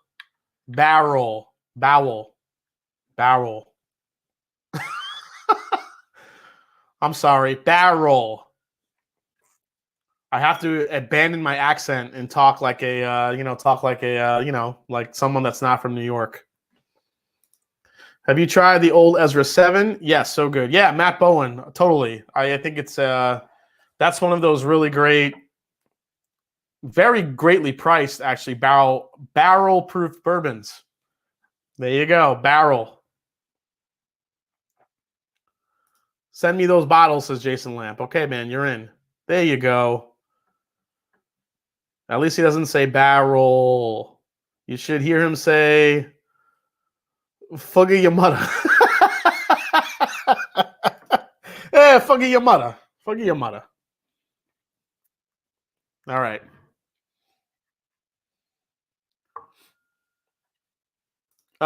Cheers, Alexman KC. Thanks for coming in tonight. I don't think I've seen you. Wellers, not sellers. This is great. Thanks for coming in, man. Jason is screwed for the night whenever he has to say, yeah, barrel. That's it. I'm done. Jerry Black with a super sticker. Thank you so much, man. Yeah, I think I'm pretty much screwed now. Now, whenever I say barrel, I'm going to always, it's going to be in my head now all the time. Ah, dude.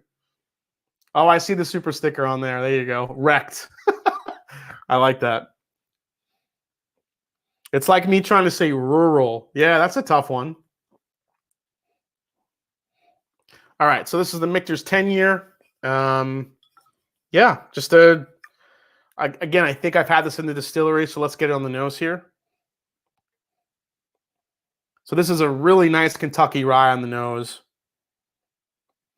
It's a really beautiful mix of mint and caramel. Now, Michter's barrel-proof rye is probably my favorite rye on the market.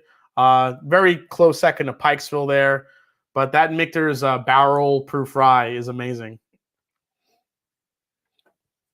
Joe Pastrana, here's a super chat for another Mets win. Did the Mets win tonight? Who here thinks that the baseball season this year is kind of a sham? Anybody? Anybody agree with me? I'm a huge Mets fan, and I've been watching and trying to keep track of each game, but it's like it's a 60-game season. It's like the freaking whoever wins the World Series, it's like, all right, you played 60 games. Is it really that big of a deal? It's going to be a big-ass asterisk next to it. I don't know, man. Nice. Total sham. Nah, bro. The way you say barrel is just what is that? Hold on. What does that say? The way you say barrel is a shout out to New York. Stay true. Yeah, that's right. I'm just gonna say it the way I say it. Shouldn't even be a footnote in the stats. Asterisk for the entire season. It's a total sham, but I still watch every day. Yeah, I mean, it's sports. I mean, sports are on TV. Even the basketball games have been kind of cool as well. Chris Campbell, he's in. Can't find 107 anywhere in Georgia. Good luck, buddy. All right.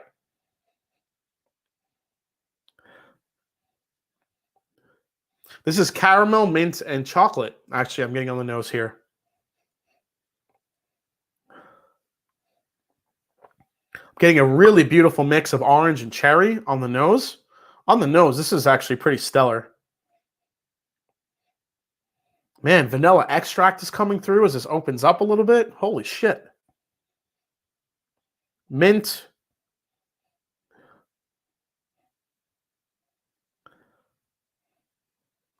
Man, that's a wonderful nose on a rye whiskey. It's just super, it's a great mix of sugar, sweet, and spice.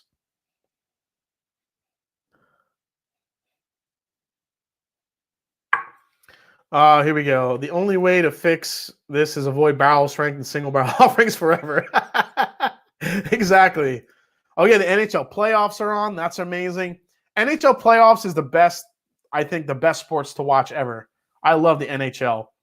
Regular season, I don't tend to watch the games, but the playoffs, that shit gives you a heart attack. I love the NHL playoffs.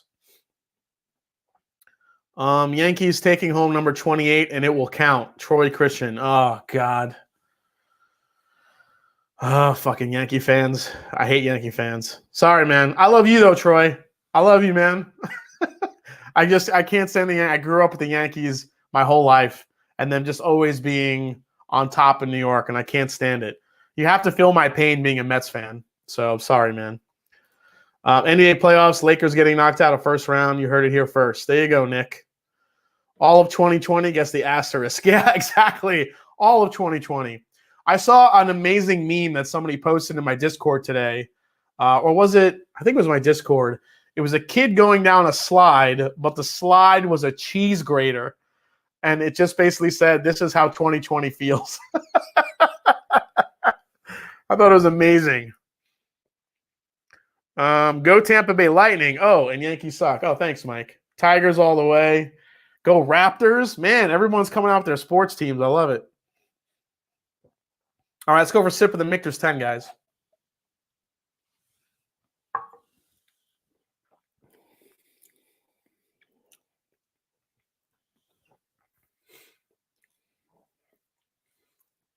I'm actually glad I took a little bit of break here because this coming through here with the rye spice, the caramel, I'm still getting the chocolate note as well.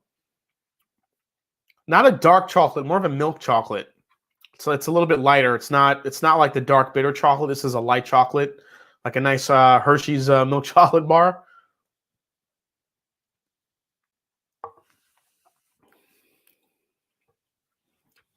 It's a spearmint clove. Again, a ton of vanilla extract that I'm getting on the palate here. Very rich in caramel as well. Definitely that citrus cherry combination is there. More citrus, though, I think. Man, there's something I'm getting on the finish that I'm trying to figure out. I'm not exactly sure what that is yet.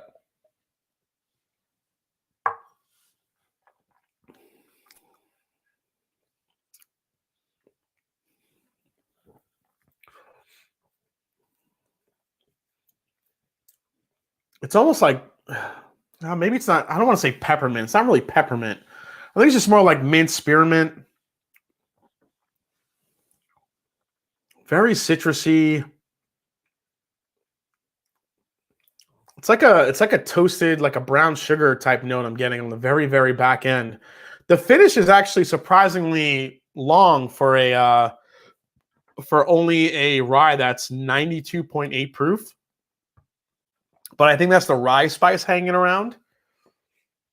So from what I've tasted so far from the single barrel, the 10-year, the bourbon, I like the rye, I think, a lot better. Now, if you saw my overhyped, overpriced bourbons, Michter's 10-year was on there, Michter's 10-year single barrel, because I think, being 10 years old, only like 92-ish proof, to ask 120, I could see it. Remember, Michter's is a smaller distillery, so prices are going to be a little bit higher. They are going for like more of a premium offering, and I get that part of it. But there's just so many good available bourbons that are, if not that age, that are close to that age that you can get for a lot cheaper. So that makes it a little bit problematic, I think, from a price standpoint. And also when you go into liquor stores, you see the Michter's 10-year single barrel usually overpriced. It's usually about, I see it mostly whenever I go to New York, whenever I go to, if I'm in California, Texas, it's usually about $200, which I think is way overpriced for what it is.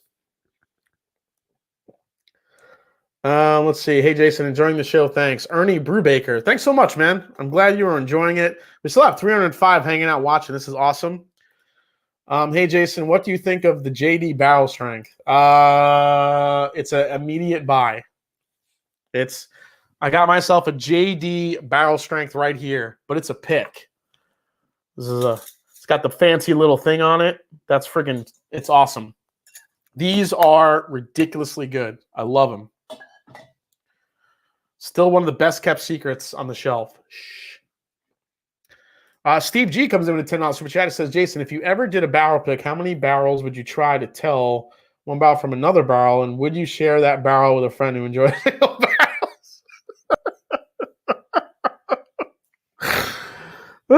And I literally read every single line of that shit. Oh my God, Steve. That's fucking amazing.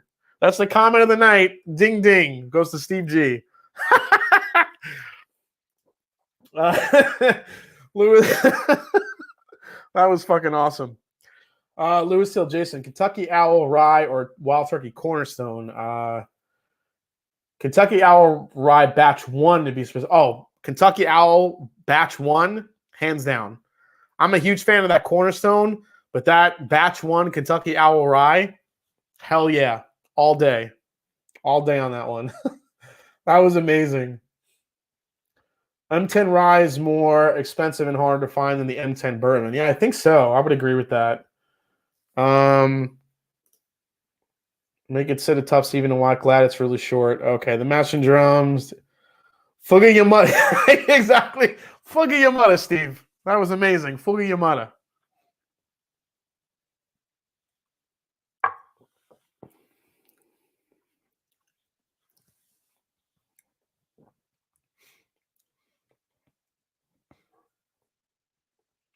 If you don't like a spicy rye, if you like a more Kentucky rye profile, whether it be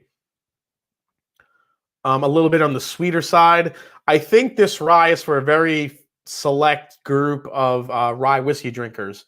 You know, there are those that like really spicy rye whiskeys. There are those that like sweeter rye whiskeys. There are those that like, you know, higher aged rye whiskeys. If you're in the camp that really likes sweet yet higher rye whiskeys kind of at the same time, then it'll be worth it for you to buy this bottle. If you like spicy ryes, if you like ryes with a little bit more kick, a little bit more of a mintiness characteristic to it, definitely a lot more spice to it, this is not for you. This is more for a, you know, I don't want to say this is like a beginner-ized whiskey, but it kind of is. It's just the flavor profile to it. It's very easy sipping. It's extremely sweet. It's very delicious. You get the spearmint, you get the rye on it. You definitely get the oak and the influence with the 10-year-old age on it. But when it comes to spice and anything else other than that, there's not a lot of that going on. But if you just like a really easy sipping rye that's really sweet, really refined, just in perfect balance, then you will love the Michter's 10-year rye. But for all of you guys that like pickle, dill, and spice, this is not for you. That's the best way I can describe it. But it is delicious. I like both camps. I tend to go more towards the spicy rye, but I could appreciate what's in this bottle as well. But like I said, I think this is for a very distinct, select type of rye drinker here. So that's all I could say. All right, I think I missed a couple super chats. Here we go. Thoughts on Ezra Brooks' Distillers collection? Oh, I'm glad you brought that up. Where do we find them shirts again? Oh, Tony G. In the bottom of the. You know what? Let me go to the. I'm gonna drop it in the chat here.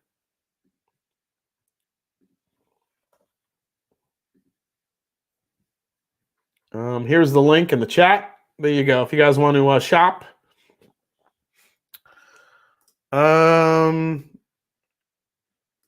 Let's see. Love to hear your thoughts on the JD SB Eric Church. Just picked it up. Fugga Yamada. That's got to be the new hashtag now, guys. Whenever you super chat, just do Fugga Yamada. Thank you, ADHD Whiskey, for that.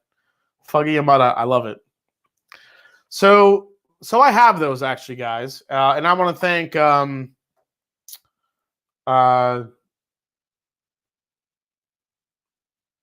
I want to thank Wise Guy Whiskey Guy for sending me these. I have the Ezra Brooks Distiller Collection, and I also have the Rebel Yell Distillers Collection. Since it's already 10:50, would you guys rather me crack these open, or do you want me to do the blind tasting? Now, the blind tasting, I did set up a poll for you guys to vote on if you want. I'm going to drop this in the chat as well. So that's the straw poll. You could go to that website. You could vote, and I'll do a live blind tasting right now from the choices that are in that poll. Or I could crack these open. So it's really up to you guys. Oh my God, both. ADH Dude says, don't mention it. Oh, don't mention it. I get it. The Master Drum, how about that BC single barrel? BC? Oh, Boone County. Boone County. Oh, that's right. The Boone County one I have too. Oh my God, it's a lot of whiskey. Blind, crack them, crack those open.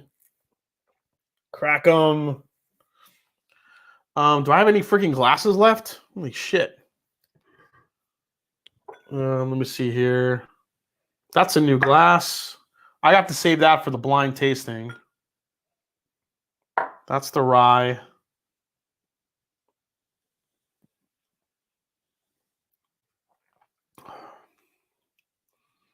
What has the least amount of whiskey in it here? Oh, this one. All right, let me do that in there.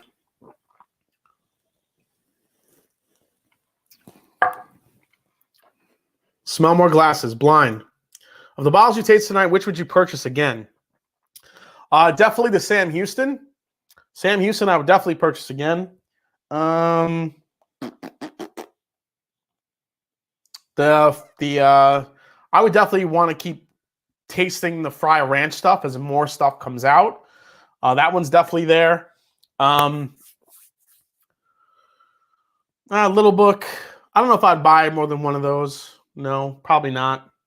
The Copper and Kings, I probably wouldn't buy one more of those. The Chateau de la Baude, I would definitely buy one more of those.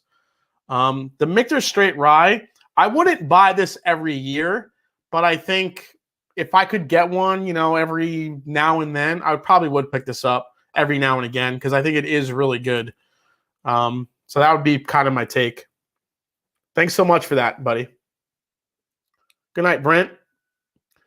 We are here for the long haul. More and more people keep showing up. Good to know there's this many degenerates out there. Hell yeah. All right, let's keep going. All right, so the straw poll I dropped. You guys, let's see if I have any results here so far. Oh, the toasted one is in the lead. Look at that. Elijah Craig Toasted versus Woodford Double Oak versus Old Forester 1910 versus Michter's Toasted Sour Mash. All right. Tab A key just because you're a super whiskey cat. Yeah, man. I'm here.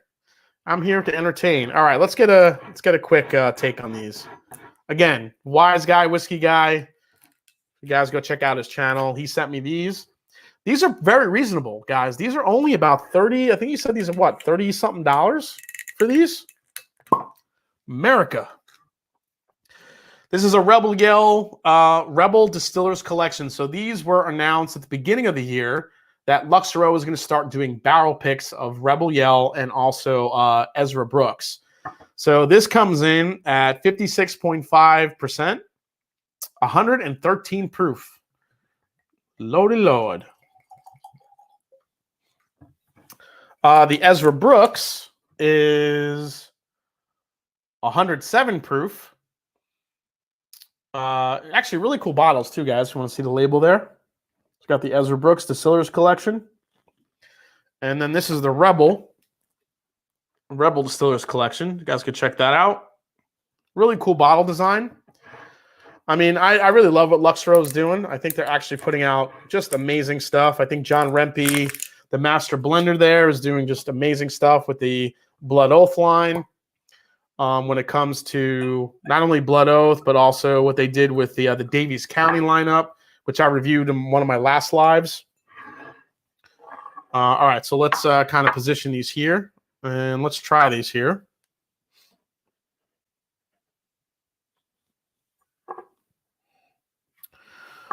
Let's see here. Wise Guy, Whiskey Guy. Okay, so 32 for Ezra Brooks and 36 for the Rebel Yell.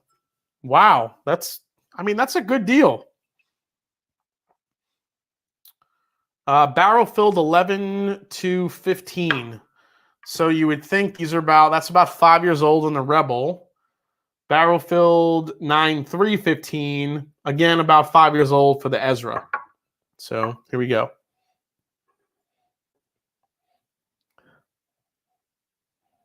Wise Guy, Whiskey Guy, do you know if this is yet? Maybe not. If this probably couldn't be.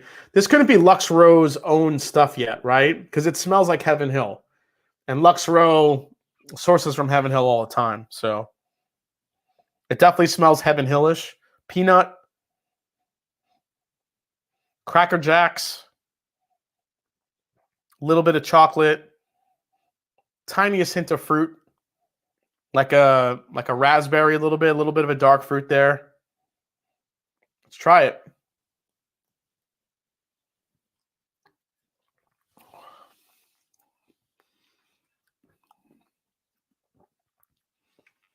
Oh, that's way more interesting than regular Rebel Yell. Even the Rebel Yell 100.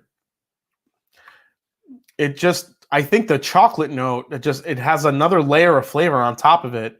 Like a chocolate cherry raspberry on top of the peanut.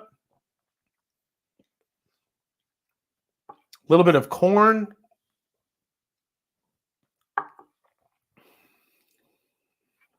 Oh my God, you know what this tastes like?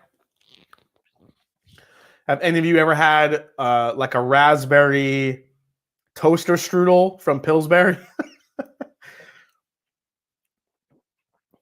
But with like peanut, like if you took a toaster strudel with the vanilla icing and you put a little peanut butter on there, that's what that tastes like. It's like this fried dough mixed with fruit, peanut. That's for $35. That's awesome. I don't think this would be really great at like $50 or $60, but at $35, that's solid.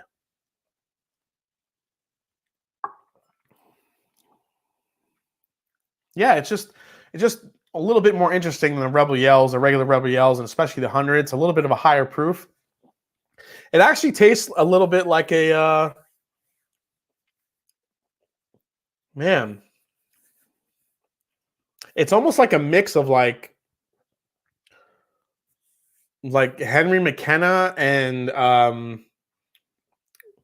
like Elijah Craig barrel proof a little bit. It's got like this this fruit / peanut / honey, like vanilla icing characteristic to it. That's really good. Cheers, Josh. Thanks for coming in, man. I like turtles. Peanut butter raspberry jelly sandwich. Yes, Bourbon Lens. Guys, if none of you have listened to the Bourbon Lens podcast yet, you definitely need to sign up for that and go listen. Awesome content. Yeah, Larceny barrel proof a little bit. That's a good call, Nick Foles. Now this one, let's see if there's a big difference with the Ezra Brooks here. Oh, and there is.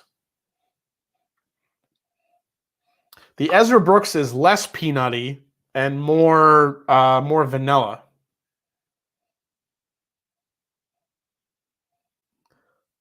Definitely more corn forward too, vanilla and corn. All right, here we go.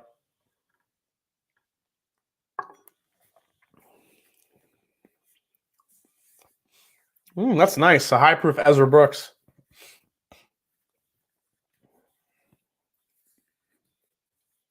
It's very sweet. This is just pure vanilla caramel, like to the 10th degree here. Not getting a lot of fruit or anything else on it too much, but it's very sweet.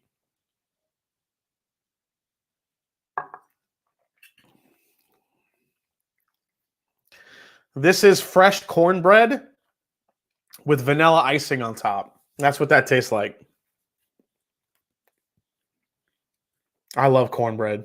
Shit. Love myself some cornbread.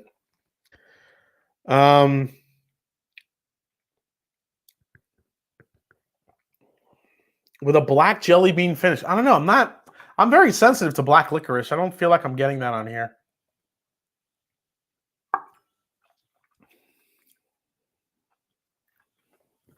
Well, now that you said it, maybe there's a little bit of a black jelly bean there. All right. Very solid. The Rebel Yell, I like definitely way more than the Ezra. But if you come across this and you can't ever get the old Ezra 7-year barrel strength, this is a really good alternative because the old Ezra 7 I think, is kind of along the same lines. It's very sweet. It's very corn forward, caramel, vanilla icing, vanilla cake, all that great stuff on a good old Ezra 7-year barrel strength. But the Rebel Yell, I think, just has a little bit more of layers of flavor here. When you get into the cherry a little bit, that toaster strudel, raspberry cherry, vanilla icing, there's a spiciness to it on the back end as well. I'm digging this one a lot. Thank you so much for sending that over, Wise Guy Whiskey Guy. That is great. Keep an eye out for these picks, guys. I think they're starting to drop around. And for 35, 36 bucks, hell yeah. Great, great options. Y'all go order some shirts. I just got 15% off for some reason. Yeah, that's the other thing, guys. If you order shirts now, there are 15% off. There's I have a promotion going right now because I'm trying to build up the interest in the in buying some of the shirts. So it's 15% off every shirt that's available on the website. Also the hoodies. I also have a bandana if you want to have your dog wear that with the Mash and Drum logo on it. So have fun with it, guys. Always love when you guys want to, wear any of my gear. So that's awesome. All right, guys. So are we in here? Sin. Is that Cincinnati, buddy? Old Ezra 7 was $70 at Lux Row this weekend. Neither of these on the shelf. Oh, really? Well, these are picks. So I'm not sure if these are from stores. The one that I have here, where the hell did I put it? Right here. This was from REG and Wine from Redford. So these are hand-selected barrel picks from stores. So I don't know if you would see these exactly on at the distillery side, but I know distilleries do, distillery-only picks. So maybe that will come soon, Bourbon Lens. We'll see how it goes. And $70 for the 7 is not, I don't think it's worth $70. Isn't the retail on it about 40? Because that's where I think it lands. I think it's really good at $40. All right. Let's see. Cheers in Italian. Cedani, Dominic. That means 100 years. If I get picked for the bottles, I'd go a long way for Ohio/Michigan relations. Yeah, exactly. So Eric paid about 43 at his local store. Yeah, 70. Well, there's a reason for that, guys. So distilleries will generally have stuff priced higher because they don't want to undercut the local liquor stores that are trying to, sell their products. So normally a lot of people go to the mindset that, the distilleries should be cheaper, but that's just not the case. Their distilleries are not going to undercut the liquor stores, the distributors, the whole 3-tier system that they have to protect. So normally when you go to a distillery, regular stuff that usually you could find on the shelf is usually a little bit more expensive. Special releases at the distillery are normally suggested retail, but regular offerings that you find on the shelf at distilleries are usually priced a little bit higher than what you would find in the liquor store. But that seems excessively high. All right, so let me refresh the results here for the blind flight real quick, and that'll be our last thing tonight, guys. Elijah Craig Toasted versus Woodford Double Oaked versus Old Forester 1910 versus Michter's Toasted Sour Mash. All right. That is the one that won by, let's see, 15 votes for that one. All right. That's what we're doing. All right, guys, we're going to do the blind flight. You know what? Let's do the giveaway first. Well, you know what? We'll wait. We'll wait in case anyone does any more super chats here. I know Trev is keeping track. So I think I have the stickers under here. Here's my pen. All right, so we're going to do, Elijah Craig Toasted. Then we're going to do Woodford Double Oaked. Then we're going to do Old Forester. And then we're going to do Michter's Toasted. All right. So let's throw these on the glass. I told you guys, this is impromptu here. This is what's happening. Okay. Woodford Double Oaked. Old Forester.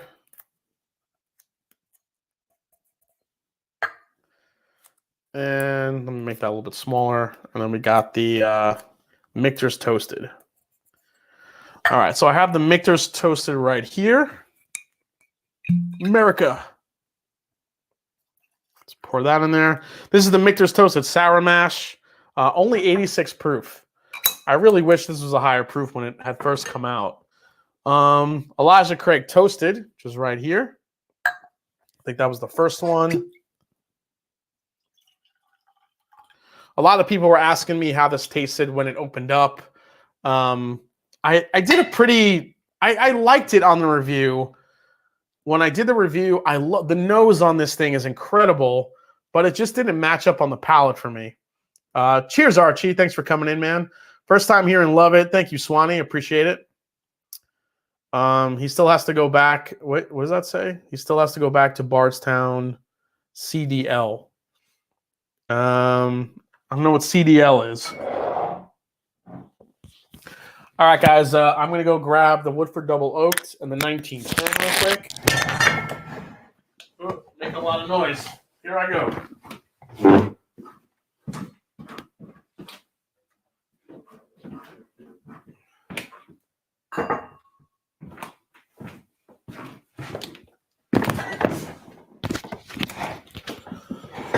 All right.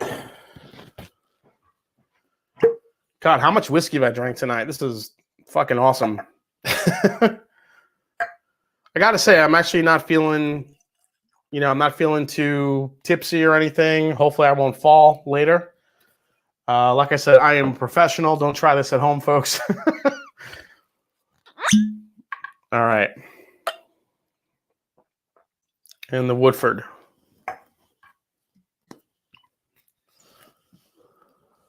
All right, so we're set. We have our little blind flight here. Let's mix these up. Michter's baby. I got serious connections with Michter's, bro, says Marlo Williams. Oh, do you, buddy? Okay.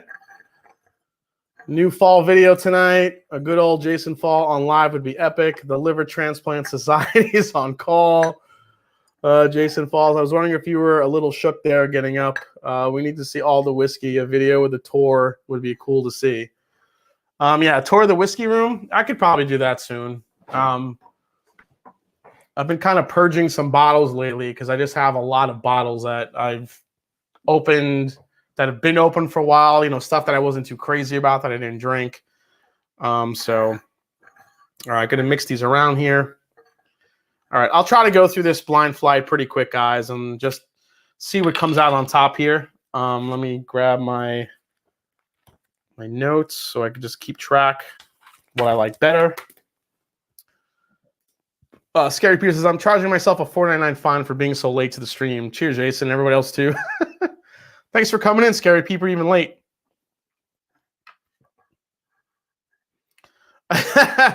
Alex McCasey, at least he dropped the mic without him attached to it. Yeah, I've actually gotten up with it as attached to me actually before. Tried to walk away not realizing, and I pulled my whole damn camera off the stand, which was not good. So, all right, let's go to the first one here, guys.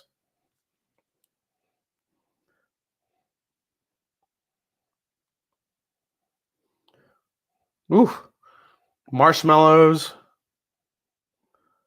chocolate, a little bit of, not sure there, but marshmallows and chocolate and oak are definitely coming through on the first one. Let's go with the second one here.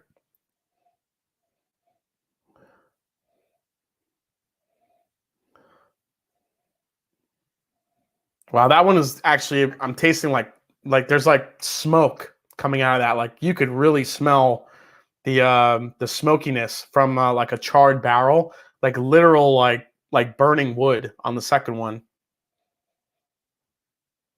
Man, the nose is sensitive tonight. The Italian nose is on point tonight, guys. Let's go for a sip of the, well, I'm not going to sip it yet. All right, let's go to number 3 here. Number 3 is a lot lighter.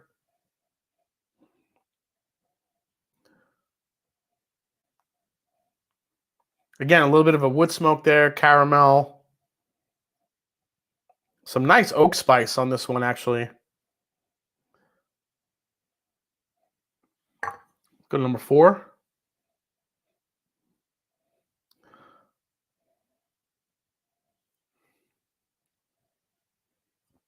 4 is probably the fruitiest one I've gotten out of all 4 so far.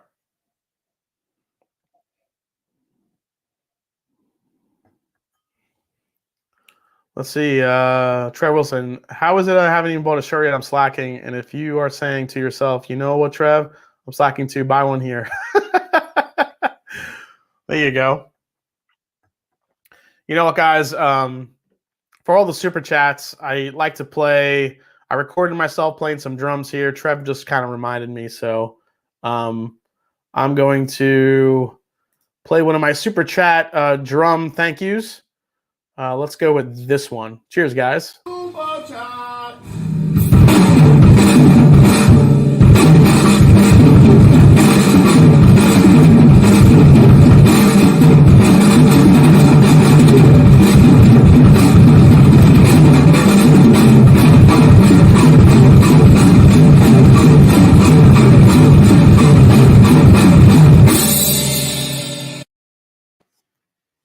Woo! Super chat. Thank you so much, guys, for all the support tonight. Good luck to all of you trying to win a bottle tonight, or 2 bottles, I should say.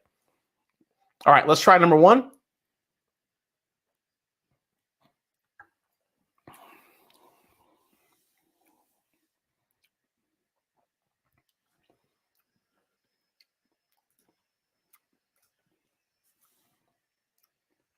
Brian Mackey, what's the giveaways tonight? If you missed it, it's a bottle of Early Times, bottled in bond, along with a bottle of Weller Antique. So these 2 bottles are going to one lucky person tonight. So number 1 here.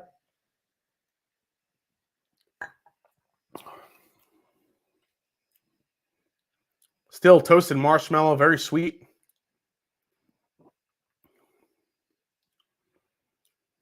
A little bit of oak tannins there on the finish. Chocolate, like graham cracker type flavors. Very, very good on the palate. There is like a tannic quality to it that reminds me a little bit of the Elijah Craig. I'm not sure if that's what that one is. Let's go to this one here.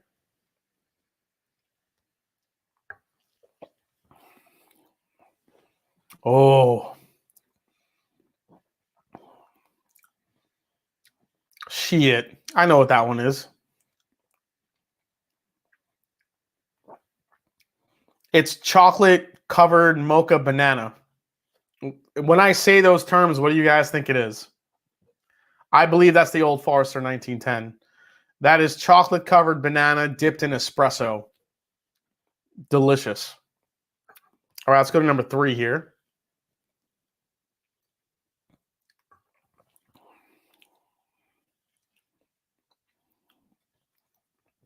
Number 3 is very light. More interesting of a finish on that one, though. It's got very, very intense baking spices on the back end. You get the smoke. You get like this toasted barrel signature right on the back end. A little bit of pepper spice. That's really nice on the back end. Let's go to the number 4 here.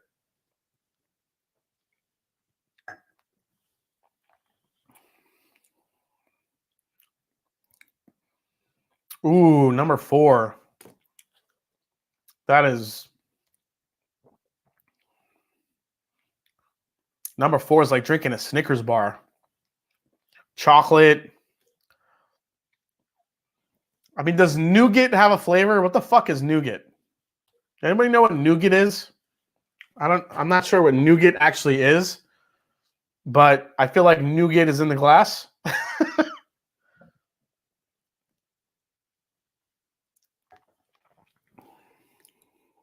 Ooh. All right. I think 1 and 2 are my leaders in the clubhouse, and these 3 are somewhere else. Oh, wait, that one is...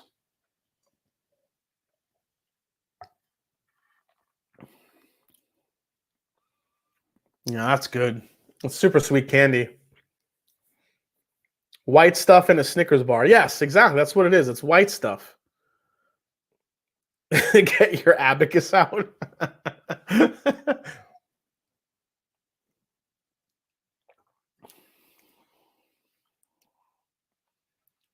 This has a smoky graham cracker chocolate note going on, while this is like the chocolate-covered banana. Espresso. Shit. This one. All right, I got my lineup. 1, 2, 3, 4. That one is actually pretty easy when you go through them. There's all 4 are good in different ways, but they're very distinctive in what I feel like the flavor profiles are and what I like personally. So last place, not surprised, was the Michter's Toasted Sour Mash. Third place. Oh, shit, really? I actually thought that would go a little higher. It was the Woodford Reserve Double Oaked. Sure, that means the Elijah Craig Toasted and the 1910 is there. That has to be the 1910, number 1. Elijah Craig Toasted, number 2. And Old Forester 1910, number 1. So that's the lineup, guys. I think this, from my initial review, I did say I liked it, but I thought I wanted some more sweetness out of it, and I still hold to that statement. But I will say the oak, that like bitter oakiness I was getting on the front of on the back of the palate, I should say, when I first tried it, has dissipated a little bit. And this has actually gotten a lot sweeter and a lot better. So I think if you are on the hunt for this one, or if you're able to get an allocated bottle of this, with some time and some air, it actually gets a little bit better. But the 1910 for me, I'm an espresso nut. I love espresso. So it doesn't surprise me that I like this one a lot. But this one might be more universally loved if people can get their hands on it. Unfortunately, it is allocated for the toasted, but it has gotten better with some air. So based on my review, there is a little bit of a weird oaky tannic thing going on still in the back end, but it has calmed down a little bit and become more of that graham cracker marshmallow type flavor. Double oaked is always a go-to. Still love it. This has had a lot of air in the bottle for a while, so it's probably gotten a little bit less potent. And the Michter's Toasted, I think the low proof just kind of kills it. If this was a higher proof, if this came in at least 95 proof or more, this would be a hitter. But at 86 proof, it's just too light, I think. And it's too light to get those really beautiful toasted notes to it. So yeah, just this was a fun blind test. I'm glad you guys voted on that one. That was actually secretly the one I was hoping you guys would pick, because I really wanted to revisit the Elijah Craig Toasted. And it's really good. I wouldn't buy another one because obviously they're hard to get, but I think with some airtime, it does get a little bit better. OF19, then OF is killing it right now. Yeah, it's definitely really good. Here's to future shows, Swanee S. Cheers, man. Thank you so much, Swanee. I really appreciate that. We still have 299 watching. Not a coffee fan, so EC would win for me. Exactly, Andrew. I think if you're not a coffee fan, stay away from the 1910. As the 1910 opens up, it definitely gets more espresso. Haven't loved the 1920. Need to get on board and try the 1910. It's a completely different experience, David. So don't think the 1910 is going to be anything like the 1920, because it's not. It's just a different type of animal when it comes to whiskey, and it needs time to open up. Don't judge the. And I talked about this with Jackie when she was on the channel. I told her outright that I was not a fan of the 1910 when I first tried it, because I just couldn't, like, what the hell was going on with it, from the neck pour. But as it opens up, the flavors really get super delicious. It gets more espresso, more chocolate. Like I said, the hint of banana. You got to give it some time. I think a lot of these toasted bourbons fall into that category. I honestly don't like any of those. I think the toasted or double oak flavors in my bag for some reason, but I really like the Maker's Private Select with the additional staves. I could get that. The additional staves don't give you the full brunt of a double oaked flavor profile. It just accentuates what's already in the bourbon. So I could see why you would like the Maker's stave profiles. Tech 180, love the show, Jason. Also love me some OWA 107. Nice. So true. Has nothing to do with 1920. Exactly. Yeah, if none of you guys know about the 1915, take some 1920, take some 1910, blend them together. I like to do about like 60-40, a little bit more 1920 than 1910, and it's an unbelievable blend. Actually talked about that with Jackie too on the live stream. She said maybe she would experiment with coming up with the perfect blend and making it like a distillery only release. So now whether or not that happens, who knows, but it's really good. All right, guys. So, man, that was a fun tasting night. We went through a shitload of whiskey tonight, guys. Holy crap. So, what can I say? So, the next review coming up will be a full review of the Little Book. And then after that, you'll probably see my review for the Michter's 10 Bourbon, Michter's 10 Rye. Oh, actually, no, I'm sorry. First will be the Sam Houston. The Sam Houston will be first. Then Little Book. Old Carter, Batch 5 will be in there too. I have a lot of content coming up, guys. Peppered in with some new What's on the Shelf Wednesdays. So there's a lot of stuff coming from the Mash and Drum in the next few weeks, guys. So I hope you're ready for all that. I really appreciate the support. We had a ton of people watching tonight. This was fucking awesome. I really appreciate all the support, all the super chats. Good luck to everyone. Trev Wilson, Sunday Evening Scotch just came in. It says major props. 12 Drink Steve takes a chance on the word accentuate and nails it. That's right. I took a chance. I could have came up as accentu shit. I don't know what I would have said. Like I said, I'm a professional. I try. But next week, guys, Blendageddon, it begins. You're going to hear about the prizes that are going to be for the winners next week. We're going to start with the World Whiskey Blends. We're going to get into that. We'll probably finish that tier next week. Whereas I think the American Whiskey Blends will take a couple rounds to get through. But remember, new head-to-head format. I'm going to be picking right out of a hat. Exactly who's going to go head-to-head, blend to blend. It's not going to be 4 straight. It's going to be 1 against 1. Winner take all. It'll move to the next round, and we'll see who takes it all. So it's going to be really interesting to see how these different blends go one-on-one with one another. So for you blenders out there, though, it might be tough because you know, if you have, I don't know, say a lower proof blend and you're going to go against a higher proof blend, you know, it could be tough for the lower proof one. So it's partly the skill of the blender and also partly luck of the draw. So we'll see how it goes. Also, Rebecca Page, who won last year, I want to let you all know that she did submit a blend this year. So the defending champ is in the mix. So get ready, guys. And I know ADHD Whiskey, Sunday Evening Scotch, Jason Coates, a bunch of you guys in the chat have already submitted blends, and I cannot wait to get this started. So Trev Wilson, yeah. The Mash and Drum, how are the size of the shirts? Run small or large or spot on? They run a little bit, they run spot on in the beginning, but they're going to shrink a little bit if you wash them. So if you're worried about shrinkage, then maybe go one size up. There you go. Let's see here. Great show again. Thank you so much, Greg. This has all been a great show. Thanks to Jason and the other chatters. Absolutely. This was a lot of fun, guys. You guys have been just stellar all night. 100% Pure Mustard says, Parker's Heritage Rye 8-year worth 200. The BJ's told me to grab it, but palate usually lines up more with yours. The Rye for the 8-year Parker's Heritage. I liked it. I don't think it's worth $200, honestly. The Bourbon Junkies, as far as Dan and Sean, you know, they have really great palates, but I feel like they lean towards sweeter stuff.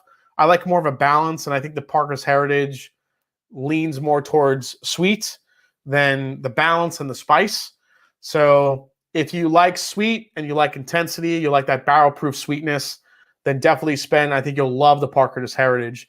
But if you're looking for more of a spice bomb on that type of a whiskey, the Parker's Heritage I don't think would be your flavor profile. So that's all I could say about that. Master Drum names have been randomized. Pick a number 1 to 95. Holy shit, 95. Let's see who wins. Pick a number between 1 and 95. Here we go, guys. Oh, what does that say? Random number 73. 73. 73. Trev Wilson, tell me who is number 73.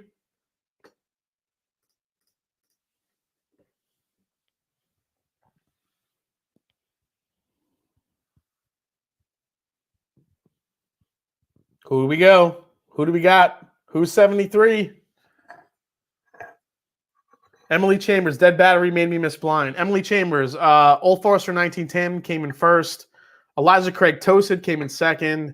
Woodford Double Oak came in third. And Michter's Toasted Sour Mash came in fourth. 73 goes to Ledoux, 8. Ledoux. That dude is French, I think. Drum roll. Congrats, Ledoux. You won, Ledoux 8. Email me at themashanddrum@gmail.com to claim your prize. I will ship these out to you as soon as I can.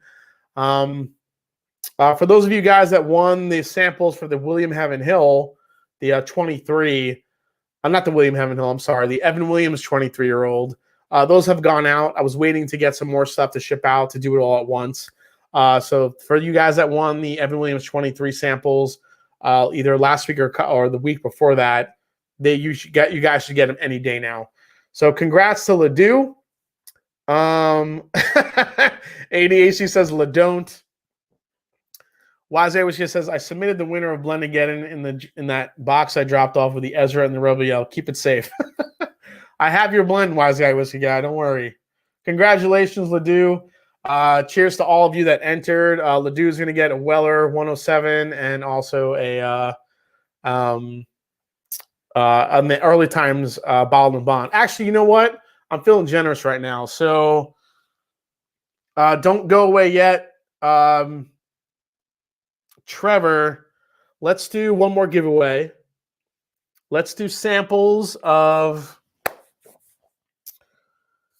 let's see. You know what? I'll do a let's pick another number. I'll do a sample of the Sam Houston 14 and I'll do a sample of the Little Book 4. So I'll do that sample pack for another winner. So Trev Wilson, I'm going to pick another number between 1 and 93. Oh, sorry, 1 and 95.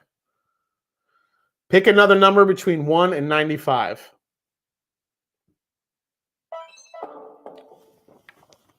$69. Oh, 69. There you go, baby. Now we're talking. Where is it? There it is, 69. You guys see it? 69? 69. Who is number 69? That's going to get, so wait, let me write this down. Ledoux 9 on the bottles. Who is number 69, buddy? This is going to be for Sam Houston 14 and Little Book 4.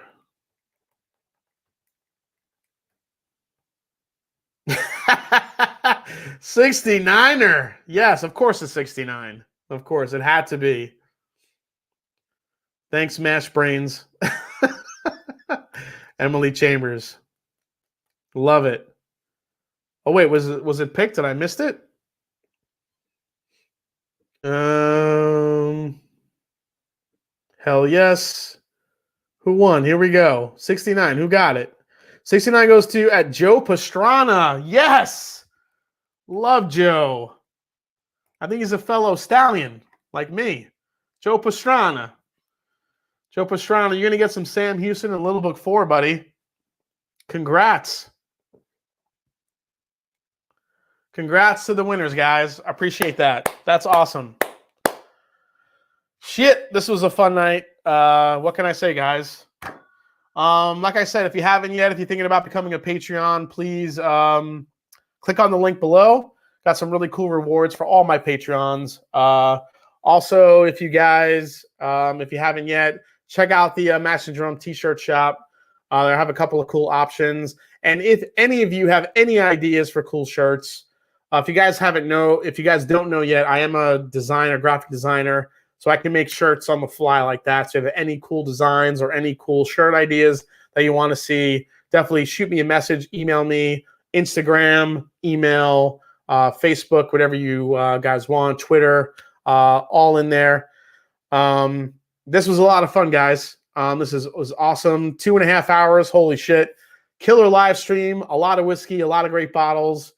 What can I say? I'm going to grab the Chateau de la Baude, I think. Yeah, that's the Copper and Kings. I'm going to finish off the night with a Chateau, guys. So as I always say, it's not about the whiskey. It's the people you share with.